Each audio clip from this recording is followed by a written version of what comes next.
Before we start, a quick note about what this channel is and what it isn't. This isn't a recap channel, and it's not a highlight reel.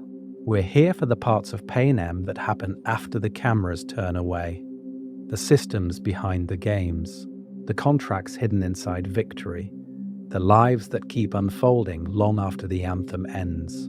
Each video on this channel is built to slow things down, to follow the logic the Capitol relies on, the details it hopes you won't connect, and the people who live with the consequences year after year. If that's the kind of Hunger Games analysis you're looking for, you're in the right place. Subscribing just means you'll keep a seat here when we move on to the next story. Now, let's start where Panem always wants you to stop paying attention. Picture one tree.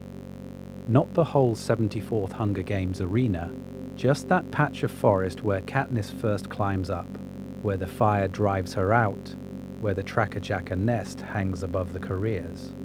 Or jump to the 75th. One lightning tree, one metal spike in the sky, hit at exactly the same time every day. At face value, they're just set dressing. But here's the real question.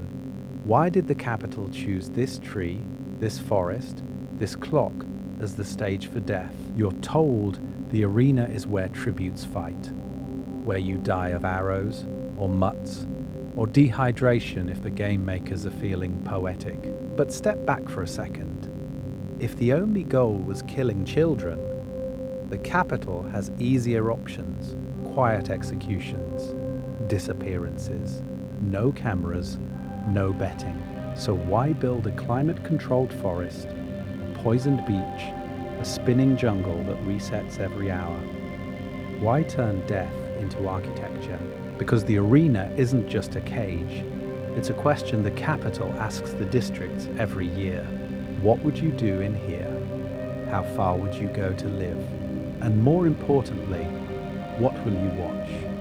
This is where we talk about the games as design. We're going to cover every known arena, not as a random murder maze, but as a weapon of psychology and propaganda. From the 10th Games bombed-out stadium, where tributes sit in cages in the zoo, to the 50th's landmine-laced valley, to the 74th's forest and the 75th's clock.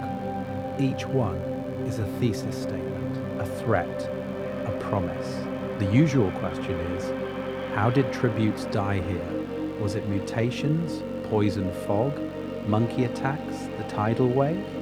But that misses the point. The real question is, why did the Capitol want them to die this way and for you to watch it this way? Why make you track the hour hand of a deadly clock? Why make you hear the cannon echo off a ruined stadium wall that still remembers the war? There is a lot to uncover here because the arenas keep producing a problem the Capitol should hate. Rebels, Lucy Gray in the rubble of the 10th, Haymitch turning the 50th's force field into a weapon, Katniss using the 74th's rule change against them, then literally blowing out the 75th sky. If the goal is obedience, why does the system keep breeding victors who break the system? Back then, the early games are barely controlled.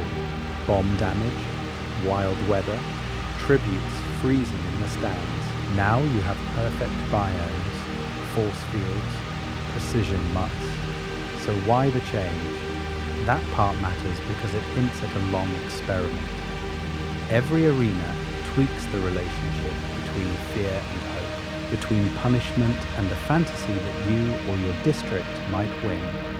What if the deadliest thing in the games was never the mutts at all, but the design philosophy behind the arenas?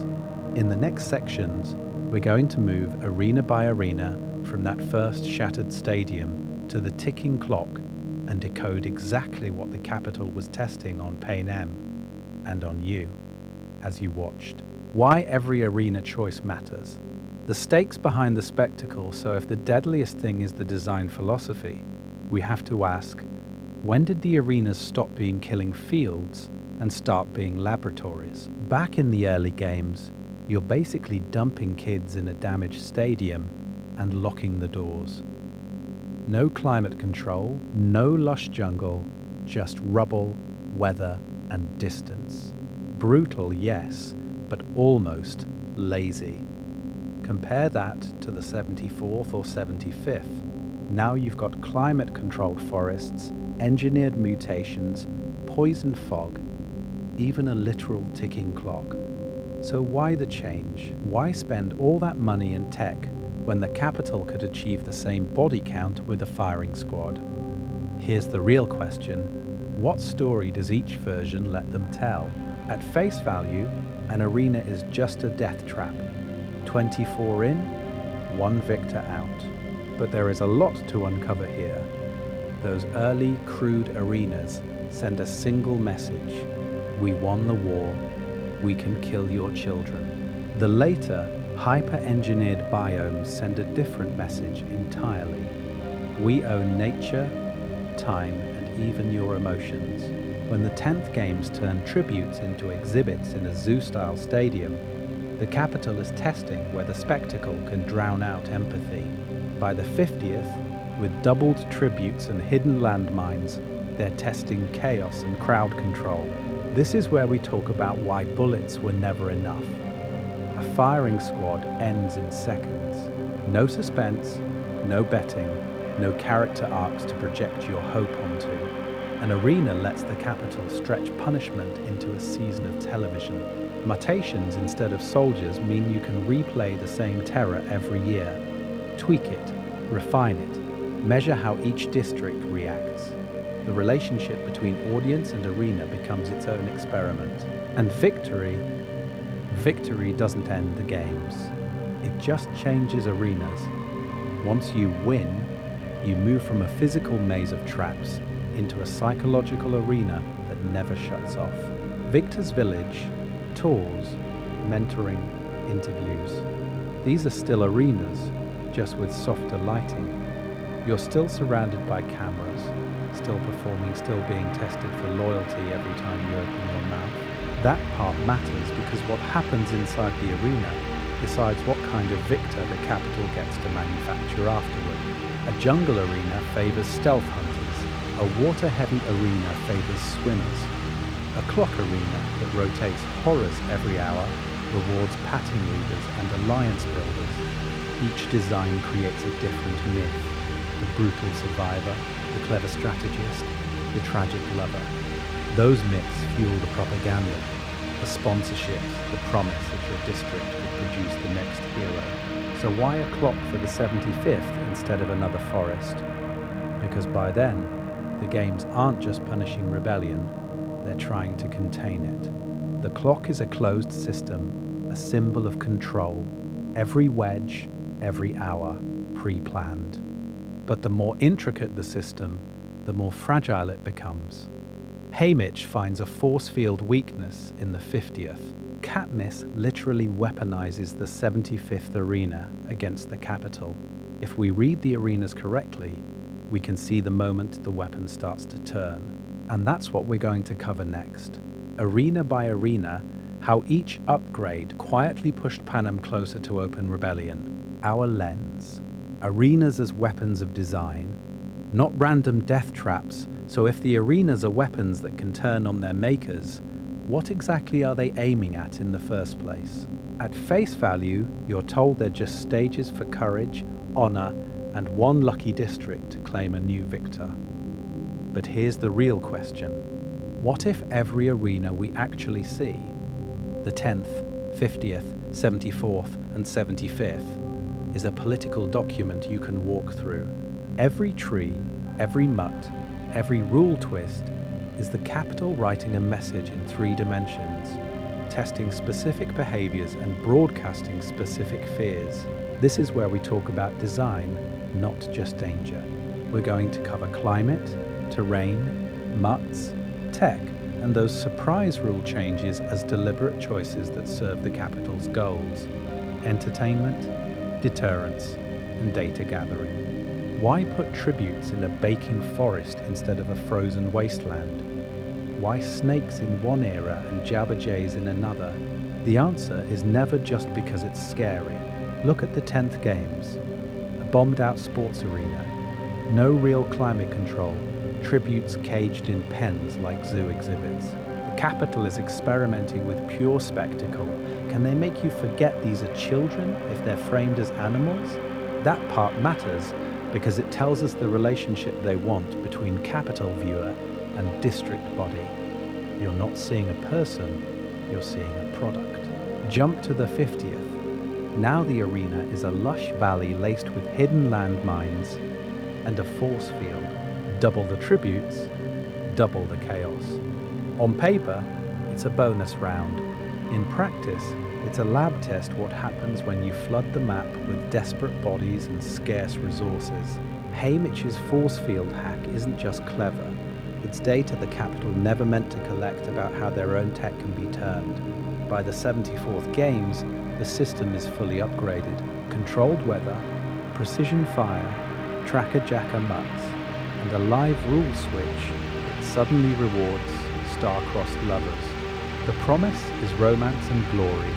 The reality is a director's booth steering the narrative in real time. They're studying how far they can push a district audience with hope before they snap. Then the 75th Clock Arena is the overconfident sequel. Every wedge timed, every horror on a schedule, the force field now a centerpiece. On the surface, it's a victory lap for Capital Engineering.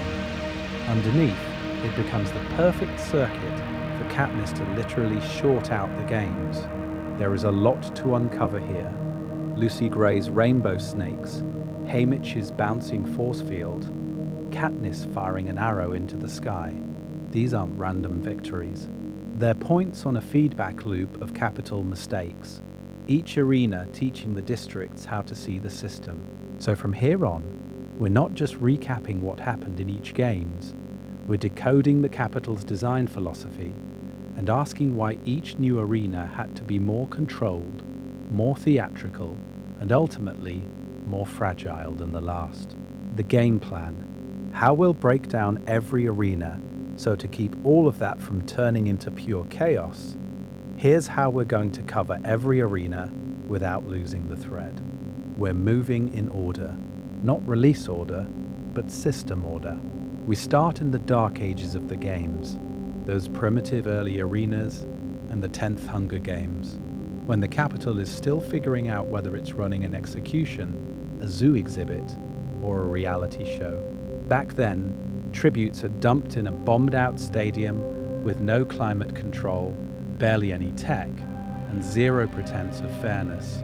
At face value, it's simple brutality. But here's the real question. What does that simplicity let the Capital test about fear and obedience in each district? From there, we push through the middle years, the ones we never see directly, but can absolutely infer. How do you get from Lucy Gray's crumbling amphitheater to Haymitch's jungle death trap, and eventually to Katniss in a hyper-controlled forest? This is where we talk about escalation. We'll track when the arenas stop being repurposed spaces and become full engineered biomes, weather on demand, mutations on standby, force fields, hidden cameras in every leaf. Even if the books don't list games 11 through 49, the tech in later arenas tells you exactly what the Capital has been quietly upgrading. Then we slow down and deep dive the big three, the 50th, 74th, and 75th. The second quarter quell with double tributes and landmines everywhere. The 74th with its curated forest, firestorms, and mutt wolf finale. The clock arena in the 75th, every wedge a weapon and the force field a designed weak point. For each of these, there is a lot to uncover here. So we're going to cover the same recurring angles to keep you oriented. First, physical design, climate terrain, choke points, where water and shelter are placed, and how that shapes who lives long enough to become a potential victor. Second, mutations and tech, from the 10th's crude snakes to the 74th's mutt wolves and the 75th's hourly disasters. What tools does the Capital deploy, and when do they intervene? Third, deaths and victor archetypes. Does this arena reward brute strength, stealth, charm, or raw problem solving? And what does that part matter?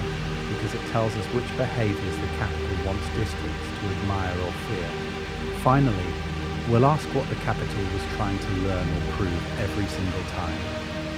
Was this year about resource scarcity, crowd control, or testing how far you can bend the rules before the audience turns on you? We'll also zoom out for a meta segment, comparing book versus movie arena design. Why does the film emphasize certain visuals, trim others, or change how the tech reads on screen? What does that say about how we, in our world, consume spectacle and violence compared to the citizens of Panem? And at the end, we're going to flip the script completely. We'll design 2 arenas from the ground up. A perfect capital arena that maximizes control, ratings, and obedience, and a rebel arena engineered to break the system from the inside. One of the real questions hanging over all of this is which arena quietly trained Panem for rebellion without the capital realizing it. Somewhere in this timeline, there's a design that teaches people how to fight back. We'll pinpoint which one and how it planted that seed once we've walked through the full evolution. Welcome to the Arena Archives, channel Intro and Soft CTA. So as we're walking through these arenas and asking which one quietly taught Panem to rebel, this is where we talk about what this channel actually does. Because if you're new here, you've probably noticed we're not just recapping who died where and in what order. We treat the Hunger Games as if they were a real historical system.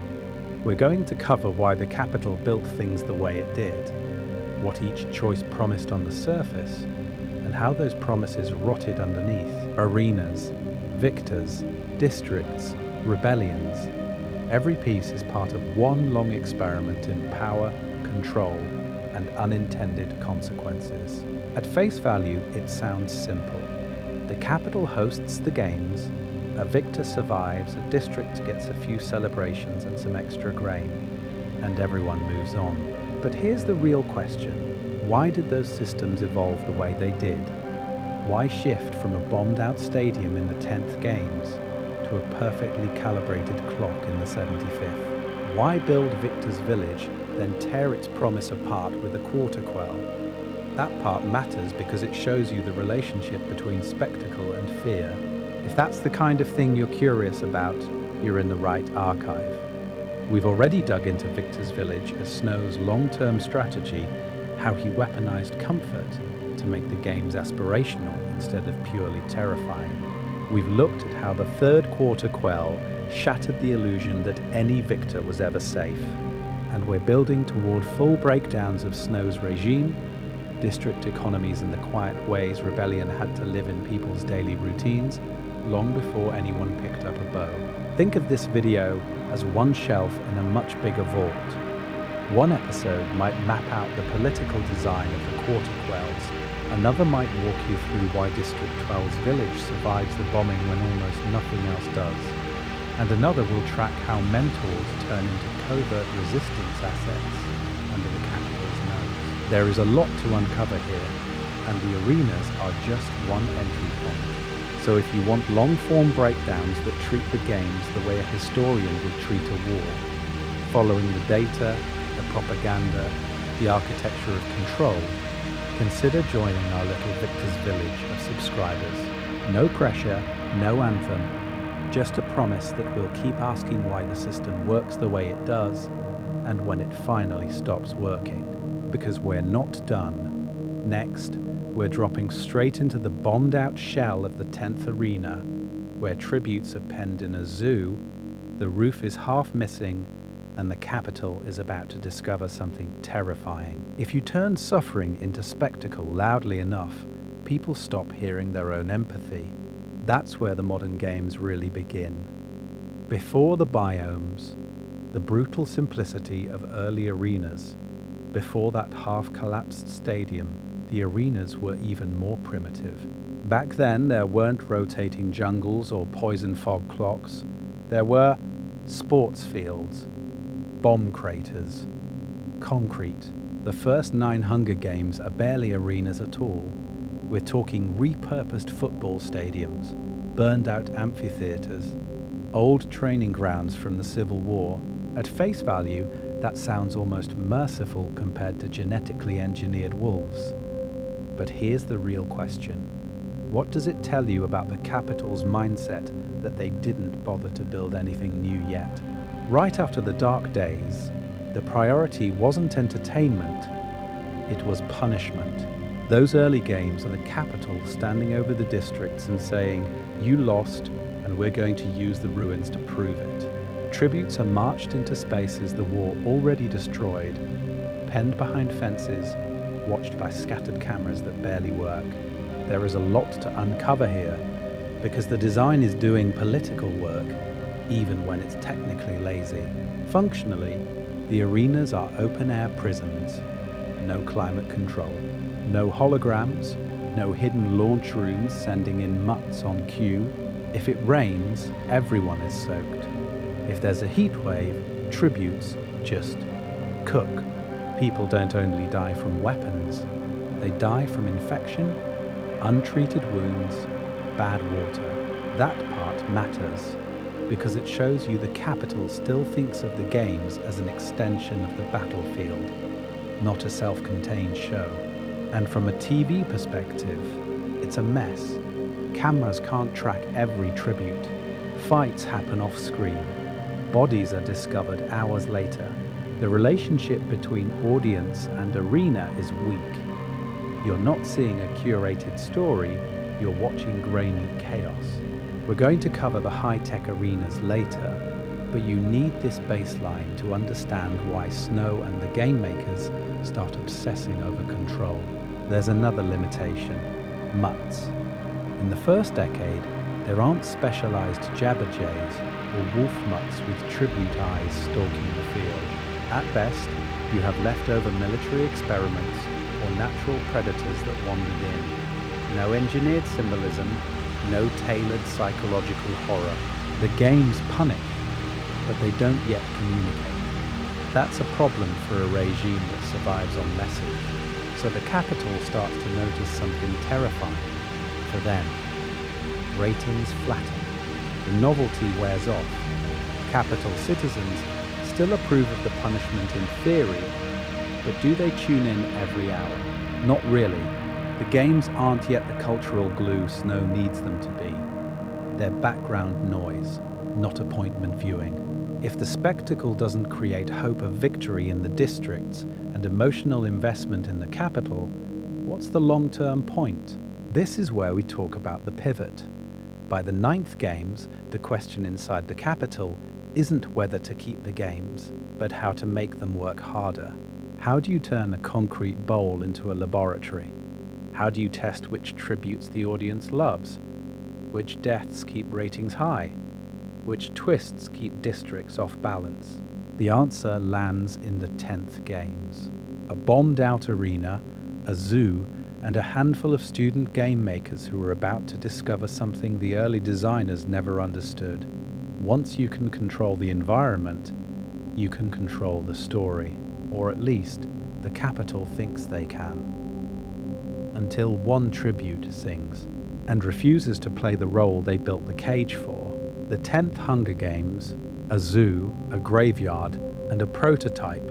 So when you open the doors on the 10th Hunger Games arena, you're not stepping into a forest or a desert, you're walking into a ruin. At face value, it's just a dilapidated sports stadium, half-bombed from the war, concrete ribs exposed, bleachers crumbling, the roof blown open so the sky itself becomes part of the threat. No climate control, no force field, no clever holograms. If it rains, you get soaked. If it's cold, you freeze. The rubble isn't set dressing, it's the terrain. Tributes trip on shuttered steps, slice themselves on rebar, disappear into dark maintenance tunnels that were never designed for games at all. And then there are the cages. This is where we talk about the zoo. The Capitol welds pens and enclosures into the stadium bowl and locks tributes inside them before the games even start. School children file past on tours, pointing at half-starved teenagers the way you'd point at an exotic cat. So what's the message when you're 12 years old, from the Capitol, and you see a girl from District 12 pressed against bars. The relationship between citizen and tribute is rewritten in real time. They're not people, they're exhibits. But here's the real question. Why turn the arena into a zoo and not just a killing field? The reason is psychological. By blurring the line between zoo and execution site, the Capitol is testing whether spectacle can numb empathy. If you watch someone in a cage long enough, do they start to feel less human? Do the deaths feel more acceptable when they're already framed as animals being put down, rather than children being murdered? There is a lot to uncover here in terms of design. No weather protection means tributes suffer constantly on camera, giving the audience a steady stream of misery without the Capitol having to engineer storms yet. The broken stadium creates natural choke points and blind corners, so every dash for food or water can turn into an ambush. Tech is limited. No rotating forests, no ticking clock. That part matters because it forces early game makers to rely on simple, brutal tools. And in the 10th, that tool is snakes. We're going to cover Lucy Gray's games in more depth later, but the mutations here are the prototype. Colorful, genetically tweaked snakes poured into the arena, then subtly guided toward or away from tributes. When the Capitol scientist tailors them to respond to Lucy Gray's scent and even her song, you can see the shift. The arena isn't just killing tributes, it's editing a narrative in real time. Reward the girl who performs. Punish the ones who don't. So what does the Capitol learn? That controlled cruelty plus performance equals ratings. The 10th proves you don't need a polished biome yet. You just need enough control to steer the story. From here, the path to fully engineered arenas, to force fields and firestorms, is obvious.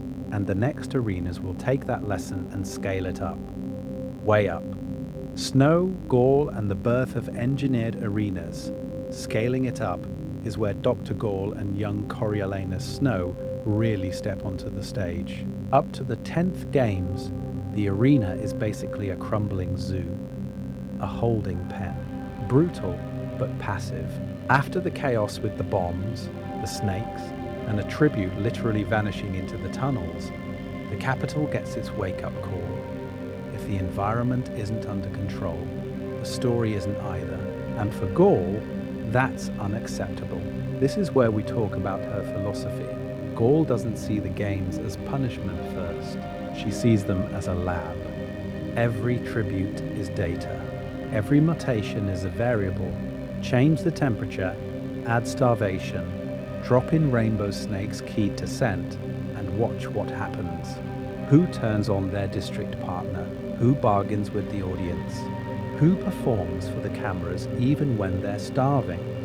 There is a lot to uncover here, because at face value it looks sadistic, but the real experiment is on behavior.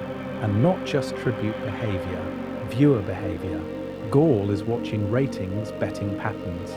Which deaths trend in the Capitol? Do people tune out during slow stalk and hide days? Fine. Next year you add artificial firestorms or timed floods. The arena becomes a controlled stress test on Panem itself. How much horror can you package as entertainment before someone calls it what it is? That's where Snow's early insight slips in. He understands that raw bloodshed won't sustain the games forever. You need a narrative, a promise, a victor you can sell as a product and a threat at the same time. He sees how Lucy Gray's songs and Sejanus' speeches hijack the 10th, and he realizes story beats chaos. So we're going to cover how his solution isn't to soften the games, but to script them better. The 10th shows them every weak point. Tributes escape into the infrastructure, seal the underworks, build hidden control rooms, ring the arena in force fields. Cameras get blown out by bombing damage. Install redundant surveillance, drones, mics in every tree. Random weather ruins your schedule. You move to climate systems so you can decide when the fog rolls in or when the lightning hits the cornucopia. That part matters because it's the bridge from repurposed ruins to purpose-built arenas. By the time you reach Haymitch's 50th, you're not watching kids dumped in a stadium, you're watching a curated ecosystem with doubled tributes, landmines and a layout designed to manufacture scarcity and conflict on cue. By the 74th, the capital can trigger forest fires, release mutts built from the dead, and flip the rules mid-games to protect their preferred story. So here's the real question. If Gaul and Snow learn all this, if they turn the arena into a perfectly tuned machine, why do those same designs keep producing symbols of rebellion instead of obedience? Lucy Gray vanishes. Haymitch weaponizes the force field. Katniss turns a scripted love story into open defiance. Maybe the more control you build into the arena, the more obvious the manipulation becomes. And in the next arenas we're going to look at, that tension between control and exposure only gets sharper. Invisible arenas, reconstructing the lost games 11 to 49. So when we leave the 10th game's bombed-out stadium and jump ahead to Haymitch's jungle nightmare in the 50th, it feels like a hard cut. What happened in between? Where did the empty zoo turn into a living, breathing weapon? Here's the real question. The canon goes quiet on arenas 11 through 49. No maps, no tour videos, no official recaps. But the capital is boring in one way. It always scales. Once they realize the arena itself can be the star, you know they're not going back to concrete stands and random rubble. Back then, the 10th games barely had a roof. No force field, no precise climate, just weather and war damage. By the time we hit the quarter quells, you're dealing with controlled jungles, timed fog, engineered tides. So why the change? The reason is tech progression and ratings. The early years after Coriolanus are the trial and error phase where game makers figure out how much of nature they can fake and how much control they need to keep the show on schedule. So Arena 11 probably isn't a full 74th style biome yet. Think enclosed space, simple force field tests, maybe crude temperature shifts, a snowstorm on command here, a heat wave there. At face value, it's just more suffering. But that part matters because every adjustable variable is data. How fast do tributes freeze? How long before an artificial drought forces combat over water? This is where we talk about mutts. We know by the 50th they can weaponize jabberjays and poison insects. Those don't come from nowhere. The missing games are the perfect playground for early mutations. Oversized wolves that glitch at the edges, venomous snakes that don't quite obey, birds trained to echo screams before they're upgraded to full-blown psychological warfare. You can almost feel the capital watching and taking notes. Did the audience cheer more for the kill, or for the panic before it? And it's not just tech being tested, it's people. Somewhere in this stretch, the first true career pipeline hardens.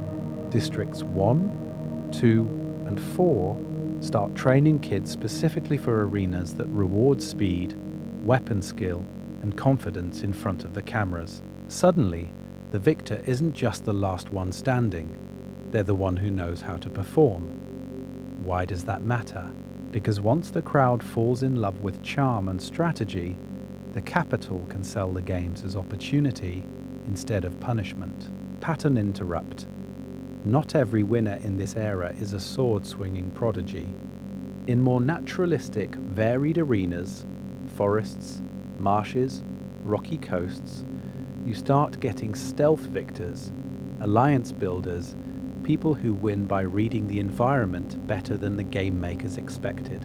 The relationship between arena and archetype tightens. Gentle medic who knows herbs, perfect for an arena seeded with rare plants. Manipulative flirt, great for games where sponsors can literally decide who starves. By the late 40s, the capital has its playbook. Controlled climates, reliable force fields, mutts on standby, and a clear sense of how far they can push before districts lose hope instead of clinging to it. So when the 50th rolls around, doubling the tributes isn't a wild experiment. It's a flex. They're confident enough in the machinery to weaponize pure chaos and assume they can still keep the narrative on a leash. The next arenas we're going to cover show what happens when that confidence turns into overreach. The 50th Hunger Games setup. Why double the deaths? So when the capital decides to prove it can choreograph chaos, the 50th Hunger Games is where they go all in. On paper, it's just another quarter quell. But here's the real question. What does it mean when your tradition is pre-writing excuses to be more cruel? This is where we talk about the quarter quell concept itself. Every 25 years, there's a special edition of the games, supposedly planned at the end of the dark days and sealed in envelopes. At face value, that makes it sound inevitable, almost sacred. The capital isn't choosing extra punishment in the moment, they're just following the script. That part matters because it gives Snow permanent cover. Any escalation can be framed as history, not policy. For the second quarter quell, that script says double the tributes. 2 boys and 2 girls from each district. 48 children on the stage instead of 24. Overnight, the arena isn't just a battlefield, it's a mass casualty event branded as an anniversary special. You're told it's about remembering the scale of the rebellion. Really, it's about proving the system can handle twice the blood without losing control of the story. So why this twist? At this moment, we're roughly 50 years out from the war. The early terror has faded into something more routine. People who actually remember the bombings are aging out. Kids in the scene or the orchards have only ever known the games as background noise. That's dangerous for the capital. Fear has a half-life. If the punishment starts to feel symbolic instead of real, districts might start asking why they're still paying for a war their grandparents fought. The 50th is the reset button. Double the reaping means every family's odds spike. Everyone knows someone in danger. The relationship between district and arena tightens again. You don't just watch the games, you brace for them. But here's the real question. If your goal is control, why risk adding more variables? More tributes means more alliances, more grudges, more potential martyrs. With 48, the odds of another charismatic victor, another Lucy Gray or future Katniss, only go up. Why run that risk? From the capital's perspective, the reason is almost arrogant. They believe the arena tech, the surveillance, the sponsors, even the editing room, give them enough leverage to absorb any surprise. More tributes just means more content. If someone gets too sympathetic, you cut away. If a district starts to hope, you kill their favorite on cue.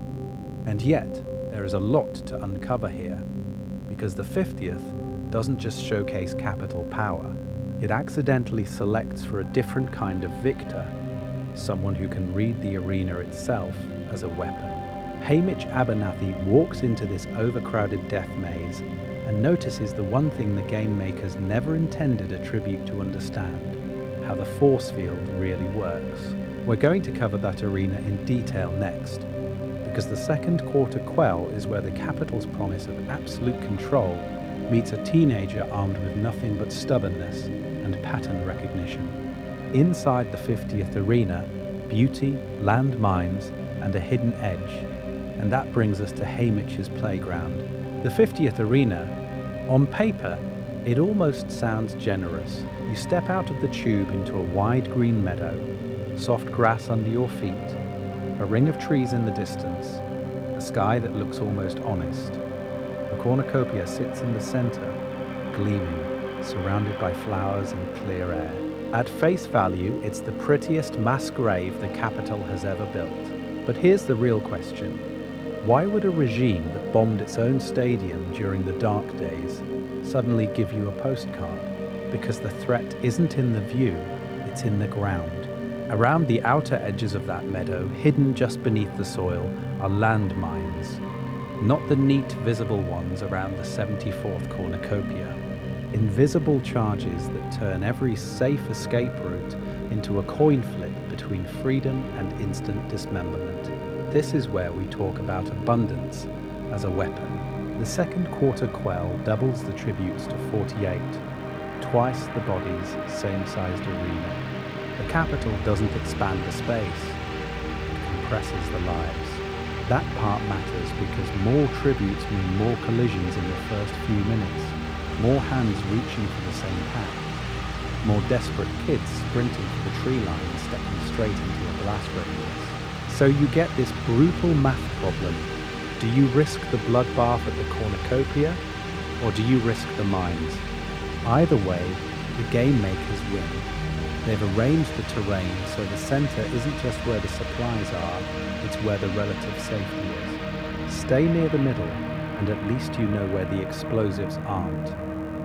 Drift too far out, and the meadow itself becomes the mutation. From a strategy perspective, the arena is constantly herding you. You think you're choosing to fight near the cornucopia for weapons and food, but the design is pushing you there, tightening the circle. Conflict density goes up. Kill counts spike on day one. The cameras don't have to chase scattered tributes through miles of wilderness. The action is pre-packaged, framed against bright grass and clear skies, so every death reads crisply on screen. And remember, the capital is running an experiment. The official quell twist is in celebration. But the real reason is data. What happens when you double the tributes but not the resources? How do districts behave when the promise of survival is cut in half again? Who hoards? Who bargains? Who forms alliances across district lines when every step toward cover might detonate? There is a lot to uncover here in terms of crowd control. The mines don't just cage the tributes, they cage the narrative. They keep the story in one visible bowl where the capital can direct the relationship between chaos and spectacle. And in the middle of that bowl, one tribute figures out the hidden edge that was never meant to be part of the show. Because Haymitch doesn't just survive the arena, he breaks it. And the way he does that tells us exactly how fragile the capital's control really is. Haymitch versus the force field. When the arena backfired, Haymitch doesn't just outfight his final opponent, he outthinks the arena itself. We're going to cover what actually happens in those last seconds of the 50th games, because that part matters, because it rewrites the relationship between tribute and arena. Haymitch is down to one other victor candidate, the knife-throwing girl from District 1, trained, deadly, and exactly the sort of tribute the capital wants winning a quarter quell. He's injured, exhausted, and supposedly cornered near the edge of the map. Except the edge isn't just scenery, it's a machine. He's already watched a force field bounce an axe back earlier in the games. Most tributes see that and think, avoid. Haymitch sees it and thinks, weapon. So he does something that at face value looks suicidal. He turns his back on her, staggers toward the boundary, and invites the kill shot. She throws.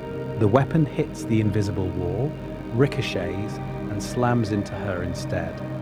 The arena itself delivers the final blow. Here's the real question. Why is that such a nightmare for the capital? They built these force fields to contain the story, to keep tributes from escaping or disrupting the cameras, to promise that the games are a closed system only they can control. The field is supposed to be God mode for the Gamemakers. The moment a tribute uses it as a tool, the whole script cracks. Suddenly, the tech isn't just surveillance and punishment, it's a resource. And if one boy from a coal district can figure that out, what does that say about every arena going forward? There is a lot to uncover here, because the capital's reaction tells you more than the trick itself.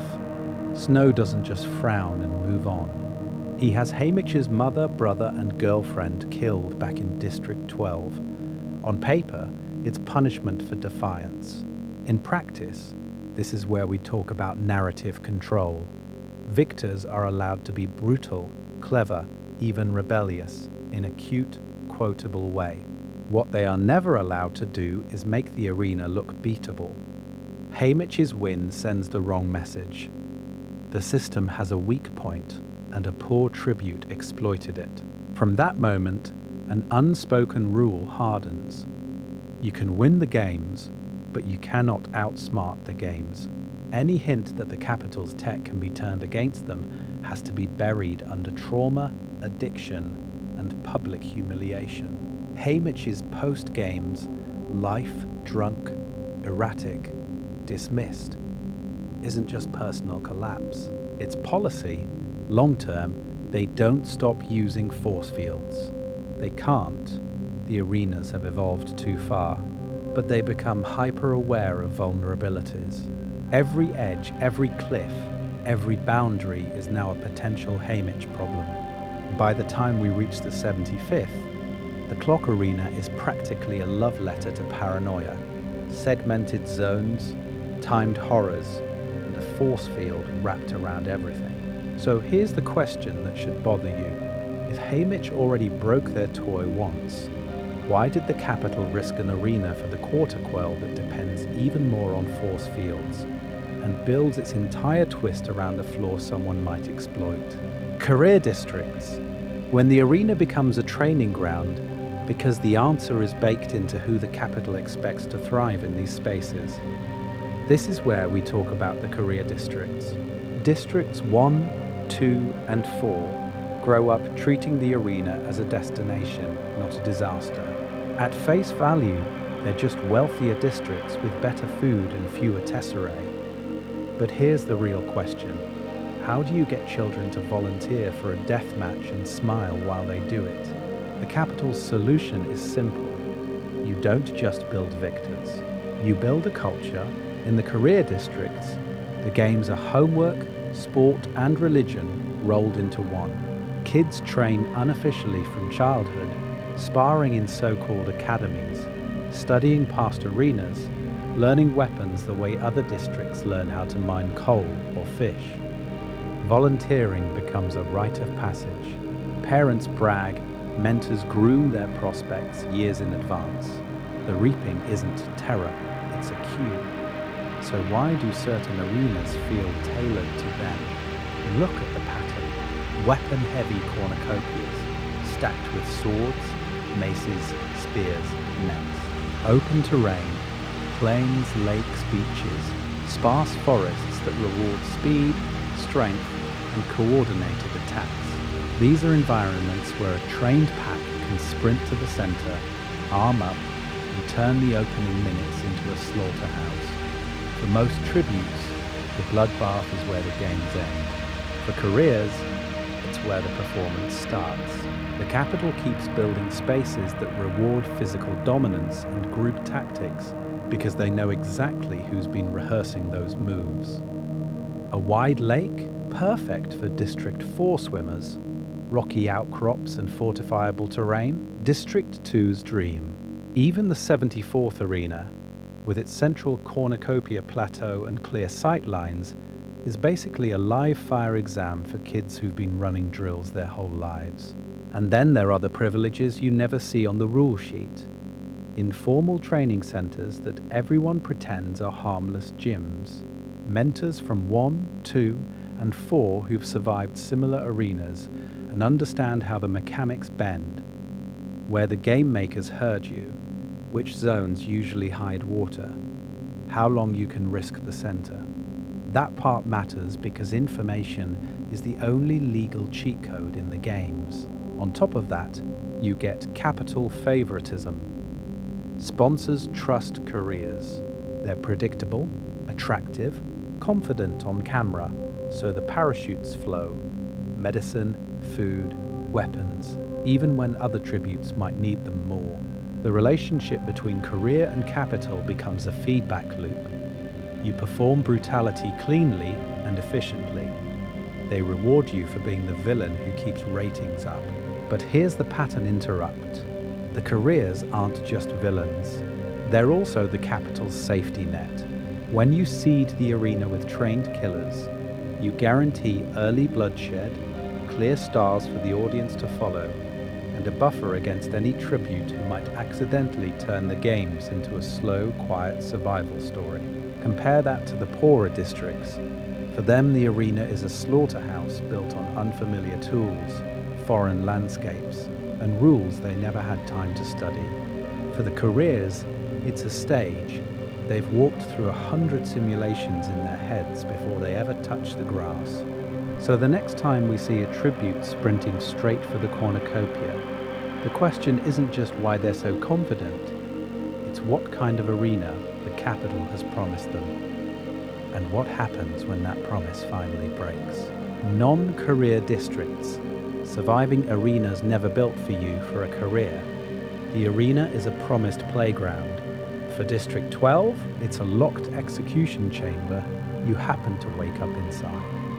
This is where we talk about what it means to walk into the same space with a completely different rulebook, because District 12 is our baseline for the non-career districts, and at face value, their relationship to the games is simple.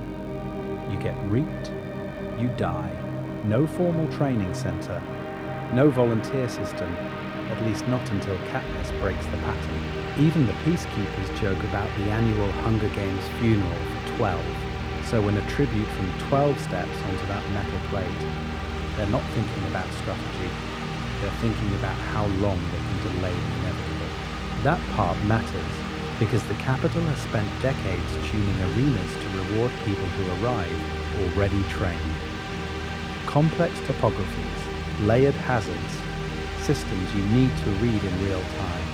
If you've grown up hunting squirrels with a single bow, how do you compete with kids who've drilled cornucopia formations since they were 6? Here's the real question. Why did the arenas get so much more complicated over time?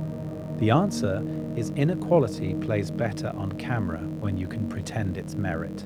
Tech-heavy traps, mutations that respond to sound or scent, microclimates that shift by the hour. Those are puzzles for tributes who've studied prior games, dissected patterns, maybe even run practice drills. Poor districts don't have that archive. They have rumors. Think about the poison fog in the clock arena, or the force field that rebounds projectiles. A career from 2 might have heard lectures about force fields. A kid from 12 barely knows electricity exists beyond the fence that sometimes works. So the same design that's challenging for a trained tribute becomes an invisible death sentence for everyone else. But not every non-career district is as cut off as 12. This is where we're going to cover the mid-tier districts that occasionally slip a victor past the capital's expectations. District 5 with its power grids and engineering.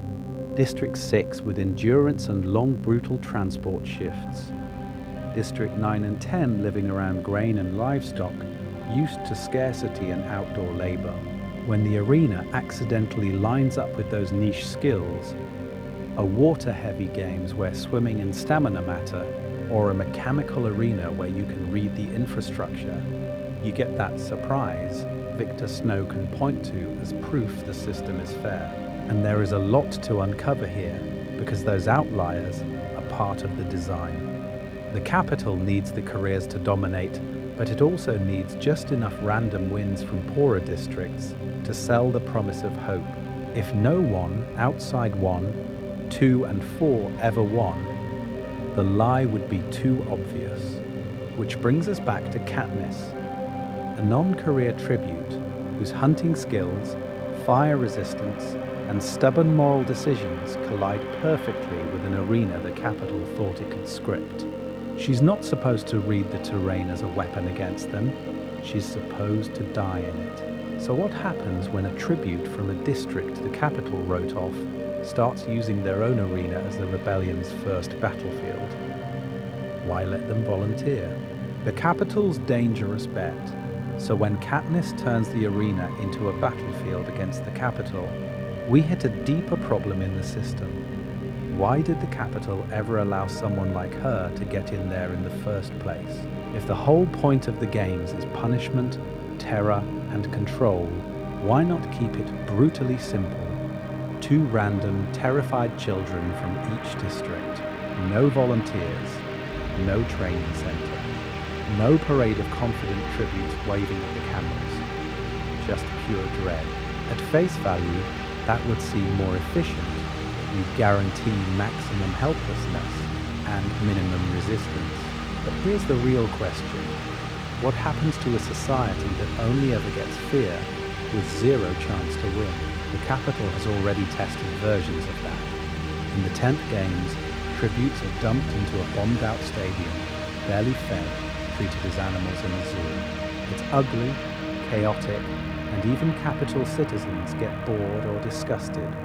That part matters because the games don't work if the audience stops watching. So we're going to cover why volunteering and the whole career culture aren't a bug in the system. They're the feature. When a District 1 or 2 teen steps forward, trained since childhood, the message to their district isn't just obey or die. It's, if you play by our rules, maybe you win. Maybe your family eats. Maybe you move to Victor's village. It's controlled hope. That controlled hope is a pressure valve. Career districts channel their anger into training instead of open rebellion. Even non-career districts start asking, who's strong? Who could maybe volunteer one day? The reaping becomes less of a pure lottery and more of a twisted talent search. The relationship between district and games shifts from only fearing the games ending them to secretly hoping the next name called might actually stand a chance. And from the capital's perspective, confident tributes are better television. Watching a starving 12-year-old freeze to death in a ditch doesn't build a decades-long franchise. Watching Cato posture, Glimmer flirt with the cameras, Finnick charm the entire nation, or Clove show off knife skills, that's narrative. There is a lot to uncover here about how the arena is really a studio set. This is where we talk about entertainment as armor. If the games are a show, capital citizens can tell themselves they're not endorsing mass child murder. They're following their favorites, betting on winners, arguing about strategy. Skilled volunteers give them personalities to invest in, and that investment keeps them complicit. But there's a risk buried in that strategy. The more capable, charismatic, and beloved your victors become, the more dangerous they are if they ever turn on you. Lucy Gray singing to the crowd, Haymitch outsmarting the force field, Katniss aiming an arrow at the sky, each of them weaponizes the very skills the capital encouraged. So why does Snow keep doubling down on volunteering, training, and spectacle anyway? The answer ties directly into his philosophy about fear versus hope, and the way every arena is built to walk that razor's edge until one of them finally slips. Hope versus fear. The political theory behind arena design, Snow, actually tells us the plan out loud. In that conversation with Seneca Crane, he spells it out. Executions create martyrs. Martyrs create rebellion, but the games create something more useful. One survivor, one story, one promise that if you play along, if your district behaves, maybe your child is the one who comes home. Here's the real question. How do you build an arena that kills almost everyone, but still sells the idea that winning is possible? That's where the political theory slides under the blood and trees. At face value, each arena is just a murder playground. But there is a lot to uncover here in how the design keeps you watching, keeps the districts hoping, instead of asking why the games exist at all. Snow's philosophy is simple. Fear controls bodies, hope controls choices. So every arena is calibrated around that single victor. If no one ever won, the system would be exposed as pure slaughter. If too many survived, the punishment would lose its teeth. One winner means the games are brutal, but not impossible. Your odds are terrible, but not zero. And that part matters because people will chase a terrible chance if the alternative is admitting the whole thing is rigged. This is where we talk about the quarter quells. The 50th Games doubles the tributes. On paper, that's pure escalation, pure fear. Twice as many children, twice as many deaths, twice as much chaos. But the arena still produces a victor, Haymitch. The message to the districts is twisted but clear. Yes, the capital can make it worse whenever it wants. But look, someone still beat the system. Technically, you can too. Even the environment reinforces that relationship between terror and possibility. The landmines around the cornucopia in the 50th, the controlled fire in the 74th, the ticking clock of horrors in the 75th. Each one says, we own every variable, while still leaving tiny cracks for strategy, alliances, or sheer luck. Lucy Gray using performance and poison, Haymitch using the force field, Katniss using berries and then lightning. The arenas are supposed to reward cleverness just enough to feel fair. But here's the risk Snow can never fully solve. Every time an arena creates a charismatic or subversive victor, it also creates a symbol the capital doesn't script. Lucy Gray turns the 10th Games into a concert. Haymitch exposes a design flaw on live television. Katniss turns a rule change into a love story, and then into a double suicide threat. The same hope Snow wants to harness keeps slipping its leash. So why does the capital keep pushing the arenas to be bigger, smarter, more engineered? Because they believe they can out-design rebellion itself, turn every act of resistance into spectacle, every near escape into a rating spike, every clever victor into another tool. The next arenas will test how far that illusion can stretch before it finally breaks. From stadium to simulation, the tech behind modern arenas to understand how far that illusion goes, you have to stop thinking of the arena as a forest or a beach and start seeing it as a machine. On the surface, it's sand, trees, snow. Underneath, it's wiring, vents, pistons, and miles of steel. Back in the 10th Games, tributes were dumped into a bombed-out stadium. No roof, no climate control. The capital barely managed rain, let alone a firestorm on cue. Now, the weather is a weapon.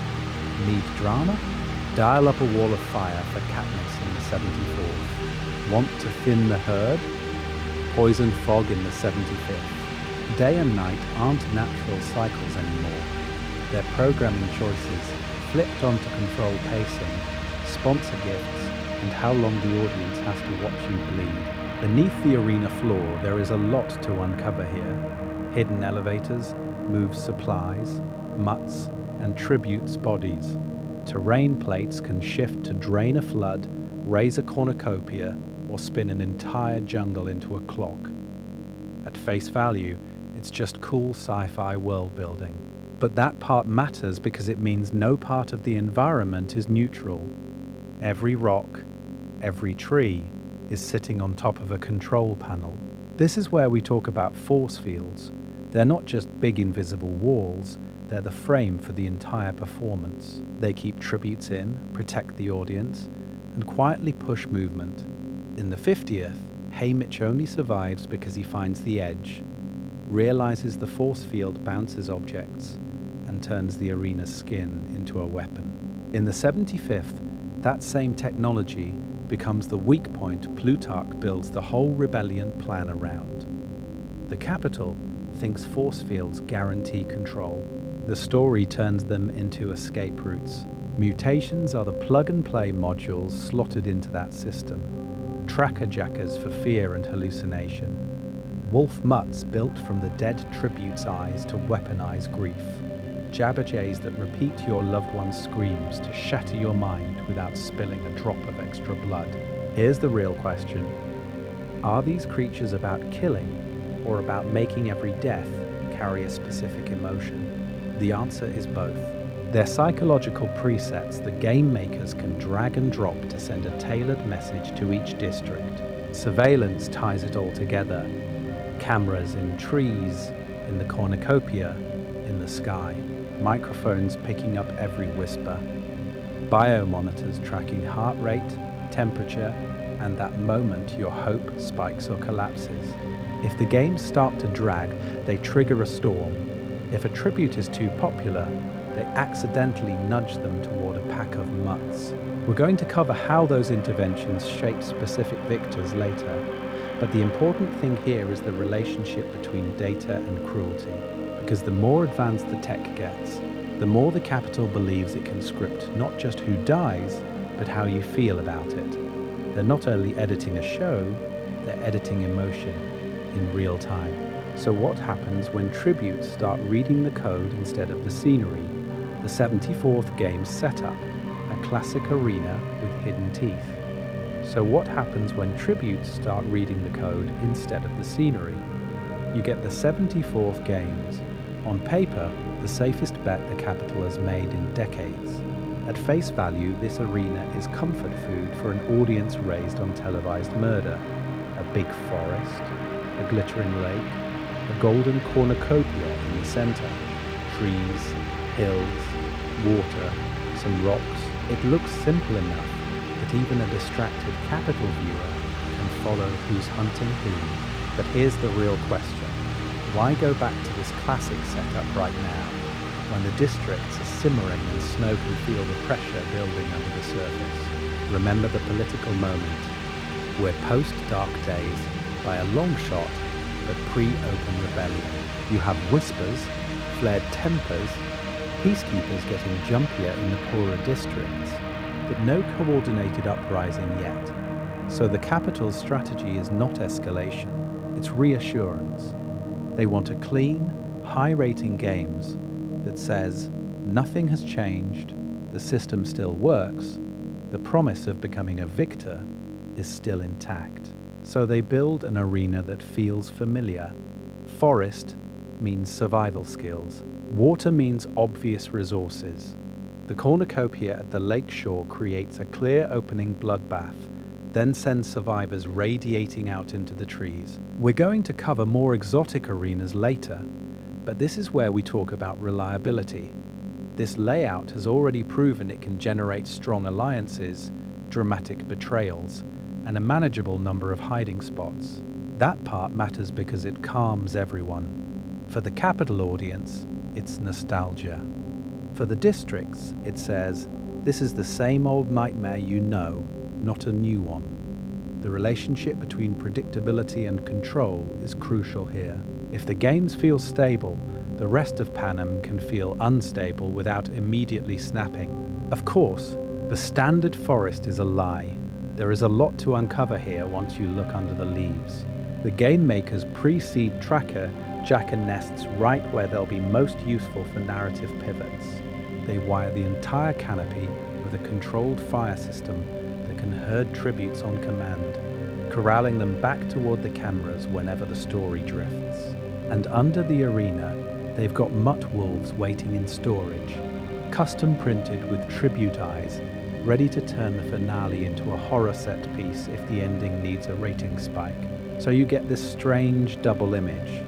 On the surface, a fair fight in the woods. Beneath it, a fully programmable ecosystem designed to punish any tribute who tries to step outside the script. The reason this matters is that the capital believes this arena is safe. Not safe for tributes, safe for them. They think the biggest twist will be a love story they can market. Star-crossed lovers, tragic sacrifice, renewed faith in the games. Hope, but on a leash. Instead, this is the arena where the leash snaps. Because what happens when the classic design works a little too well, and the audience falls in love with the wrong ending? Fire, tracker jackers, and rule changes. Steering the 74th in real time, the arena doesn't just snap the leash with Katniss and Peter's feelings. It snaps because the capital starts yanking it in real time. You see it first with the fire. At face value, it's just weather control turned up to 11. Forest, heatwave, some dramatic flames to remind you this is the Hunger Games, not a camping trip. But here's the real question. Why does the firestorm appear only when Katniss has successfully avoided the careers for days and the tension's dropping? This is where we talk about the arena as a moving hallway, not a static map. The game makers don't wait for tributes to find each other. They push them together. Fireballs target Katniss's tree, drive her downhill, and just happen to funnel her straight toward the lake, the careers, and the cameras. That part matters because it proves the environment isn't a backdrop. It's a joystick. If a tribute is too hidden, too self-sufficient, the Capitol will literally move the world under their feet. Then we get the tracker jackers. Those nests aren't random forest details. They're pre-placed mutations sitting on Chekhov's branches. The careers choose that specific tree because it's safe for them and traps Katniss. The game makers let the stalemate breathe. They want you at home asking, how is she possibly getting out of this? And when Rue's warning turns the nest into a weapon, the story pivots. We're going to cover more mutts later, but notice the relationship here between control and chaos. Tracker jackers are Capitol designed, Capitol owned, yet the moment Katniss drops them, they rewrite the games. Glimmer dies, Marvel is injured, alliances fracture, and Katniss hallucinates her way through some of the most surreal, watchable footage the Capitol has ever broadcast. The Capitol gets its spectacle, but it also accidentally hands Katniss a legend, the girl who weaponized their own insects. And when that buzz starts to build, the rules change. Halfway through, Claudius Templesmith's voice booms in with the historic announcement: 2 victors from the same district can win. On paper, it's merciful. In practice, it's a ratings grab. They've seen the star-crossed narrative, they've seen the audience respond, and they know a romance has more promise than another lone, traumatized victor limping home to a sad parade. Why risk losing Peter early when you can turn him into a co-lead? Why waste the first tribute to score an 11 in training on a solitary ending when you can sell a relationship instead? There is a lot to uncover here. That mid-game's rule shift exposes the arena's true nature. It's not a neutral battlefield with fixed laws. It's a constantly edited live show with producers pulling strings whenever the story needs a twist.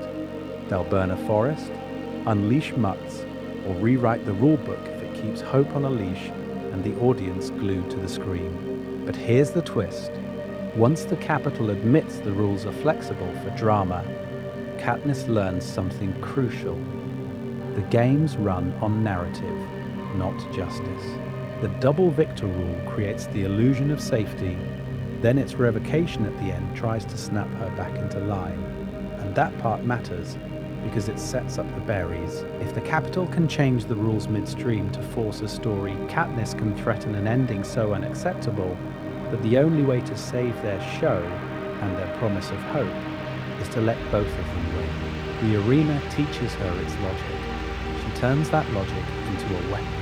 The Berry's Gambit. When an arena loses its script, the arena teaches her its logic. She turns that logic into a weapon. So what happens when the arena's own script gets turned inside out? You reach that clearing, the cannons have mostly gone silent, and suddenly the entire narrative the Capitol has been building for weeks just breaks. We're going to cover that last standoff in the 74th, because it's the moment the games stop being a story about survival and start being a story about control.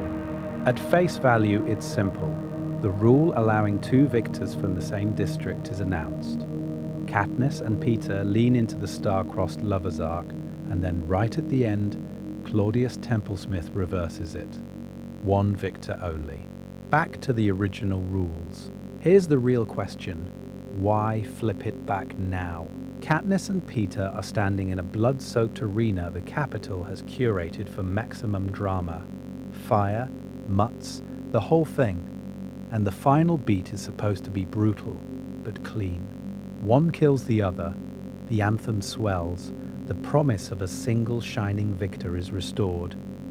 Instead, Katniss pulls out Nightlock, The camera doesn't cut away, you can picture every lens zooming in as she splits the berries, hands half to Peter, and they raise them together. No victor, no face to put on the train, no triumphant interview in a crown, just 24 dead children and a stadium that watched them die for nothing. There is a lot to uncover here. A Games with no winner doesn't just ruin the season finale, it destroys the core promise the Capitol has been selling for 74 years. The relationship between Capital and districts is built on punishment, yes, but also on controlled hope. Someone's child might survive. Someone's district might get extra food and celebrations. That part matters because it makes the horror feel useful. Nightlock turns it into pointless slaughter.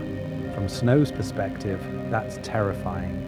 If the arena can end without a victor, then the games stop functioning as a contract. Why obey if the Capitol doesn't even keep its own twisted promise? Why keep watching if the story offers no reward? So they blink. The concession comes in real time. The two-victor rule is suddenly restored to avoid a PR disaster. They would rather have a defiant ending than no ending at all. But in doing so, the Capitol publicly backs down to tributes. You can't edit that out of every live feed. You can only spin it. In the Capitol, audiences swoon. They see a romantic, dramatic gesture that makes great television. In the districts, people see something else. The first visible crack in the arena's absolute authority. A tribute held the games hostage with a handful of berries and won. This is where we talk about consequences, because the 75th arena is built as a direct answer to this moment. A hyper-controlled all-victor games designed to erase that symbol and remind everyone who really writes the script. Or at least, that's what the Capitol thinks is happening. The 75th games twist. Why reap only victors? So if the 75th arena is the Capitol's answer, what's the question they're pretending to solve? On paper, the third quarter quell twist is simple. Instead of reaping fresh tributes, each district must send its next tributes from its existing pool of victors. No new names, no volunteers from the scene or the merchant class. Just past winners marched back to the slaughter. At face value, Snow sells this as tradition. The quells are written into the fabric of the games, sealed in that little box decades earlier, so this isn't his choice, it's history. But here's the real question. If it's so old and inevitable, why does it line up perfectly with the exact moment Katniss Everdeen becomes a problem he can't control? There is a lot to uncover here. First, Snow needs to punish Katniss specifically without making her a martyr. Reaping victors gives him plausible deniability. He isn't targeting the Mockingjay, he's just obeying the rules. Second, it lets him purge a whole generation of troublesome winners in one televised event. You don't just get Katniss, you get Haymitch, Beatty, Joanna, Finnick, all these people the districts already know by name. That part matters because victors are the only people in Panem who've already beaten the system once. They've navigated sponsors, charmed the Capitol, survived mutts and arenas and trauma. They're skilled, beloved, and politically radioactive. The relationship between a district and its victor is dangerous for Snow, because a victor's word carries more weight than any peacekeeper raid. So why gather them? Why not quietly disappear them or retire them off screen? This is where we talk about risk. By pulling every surviving victor into one arena, the Capitol basically hosts a rebellion conference with mandatory cameras. You're putting your best strategists, your most charismatic symbols, in a pressure cooker and handing them a common enemy. And the arena design actually amplifies that. The clock layout, the regularity of the horrors, the way the cornucopia becomes a meeting hub every midnight storm, all of that gives victors time. Time to compare notes, time to test the force field, time for Plutarch's hidden plan to plug into BT's brain. Publicly though, The Capitol frames it as a special honor. These aren't just tributes. They're the best of the best, returning for a legendary All-Star Games. The language is all about glory, legacy, the privilege of defending your district again. The cruelty gets dressed up as ceremony, so the audience at home can tell themselves it's fair. But here's the real question the Capitol doesn't want you asking. If you're this afraid of victors, why build an arena that gives them more time together, more cameras, and more chances to coordinate? The answer is arrogance. Snow believes the system is so airtight that even an arena full of rebels can be edited into submission. In the next part, we'll see how the clock arena itself exposes just how wrong he is. The clock arena, a closed system with a fatal flaw, so when the Capitol drops those victors into the quarter quell, they don't just get any arena, they get a machine. On the surface, it's simple enough for Caesar Flickerman to explain between costume changes. A perfect circle of water. In the center, a metal island with the cornucopia. Radiating out, 12 narrow spokes of sand, each one pointing to a wedge of dense jungle. At face value, it's clean game design. No confusing maze, no random wasteland. Just a giant clock you can see from the opening bloodbath. But here's the real question. Why turn the entire arena into a clock? Why give tributes, especially experienced victors, a structure they can literally count on? This is where we talk about the wedges. Each slice of jungle is its own weaponized ecosystem. The poison fog that melts flesh. The blood rain that drowns you standing up. The Jabberjay sector that weaponizes the voices of your loved ones. The beast mutt wedge waiting with teeth and engineered hunger. And none of it is random. Every horror is tied to a specific hour. Noon hits, one wedge activates, 1 o'clock the next. The arena ticks through 12 pre-programmed torments, then resets over and over. For the audience, it's brilliant television. You can schedule your terror, stay tuned for the fog at 2, the screams at 4. There is a lot to uncover here about the relationship between predictability and fear. The Capitol turns the games into appointment viewing with reusable segments of pain. For Snow, that part matters because it promises control. He thinks if every square of jungle is labeled and every hour is scripted, then every tribute is already trapped inside his story. The arena becomes a closed system, a board game where the gamekeepers move the pieces and the clock does the rest.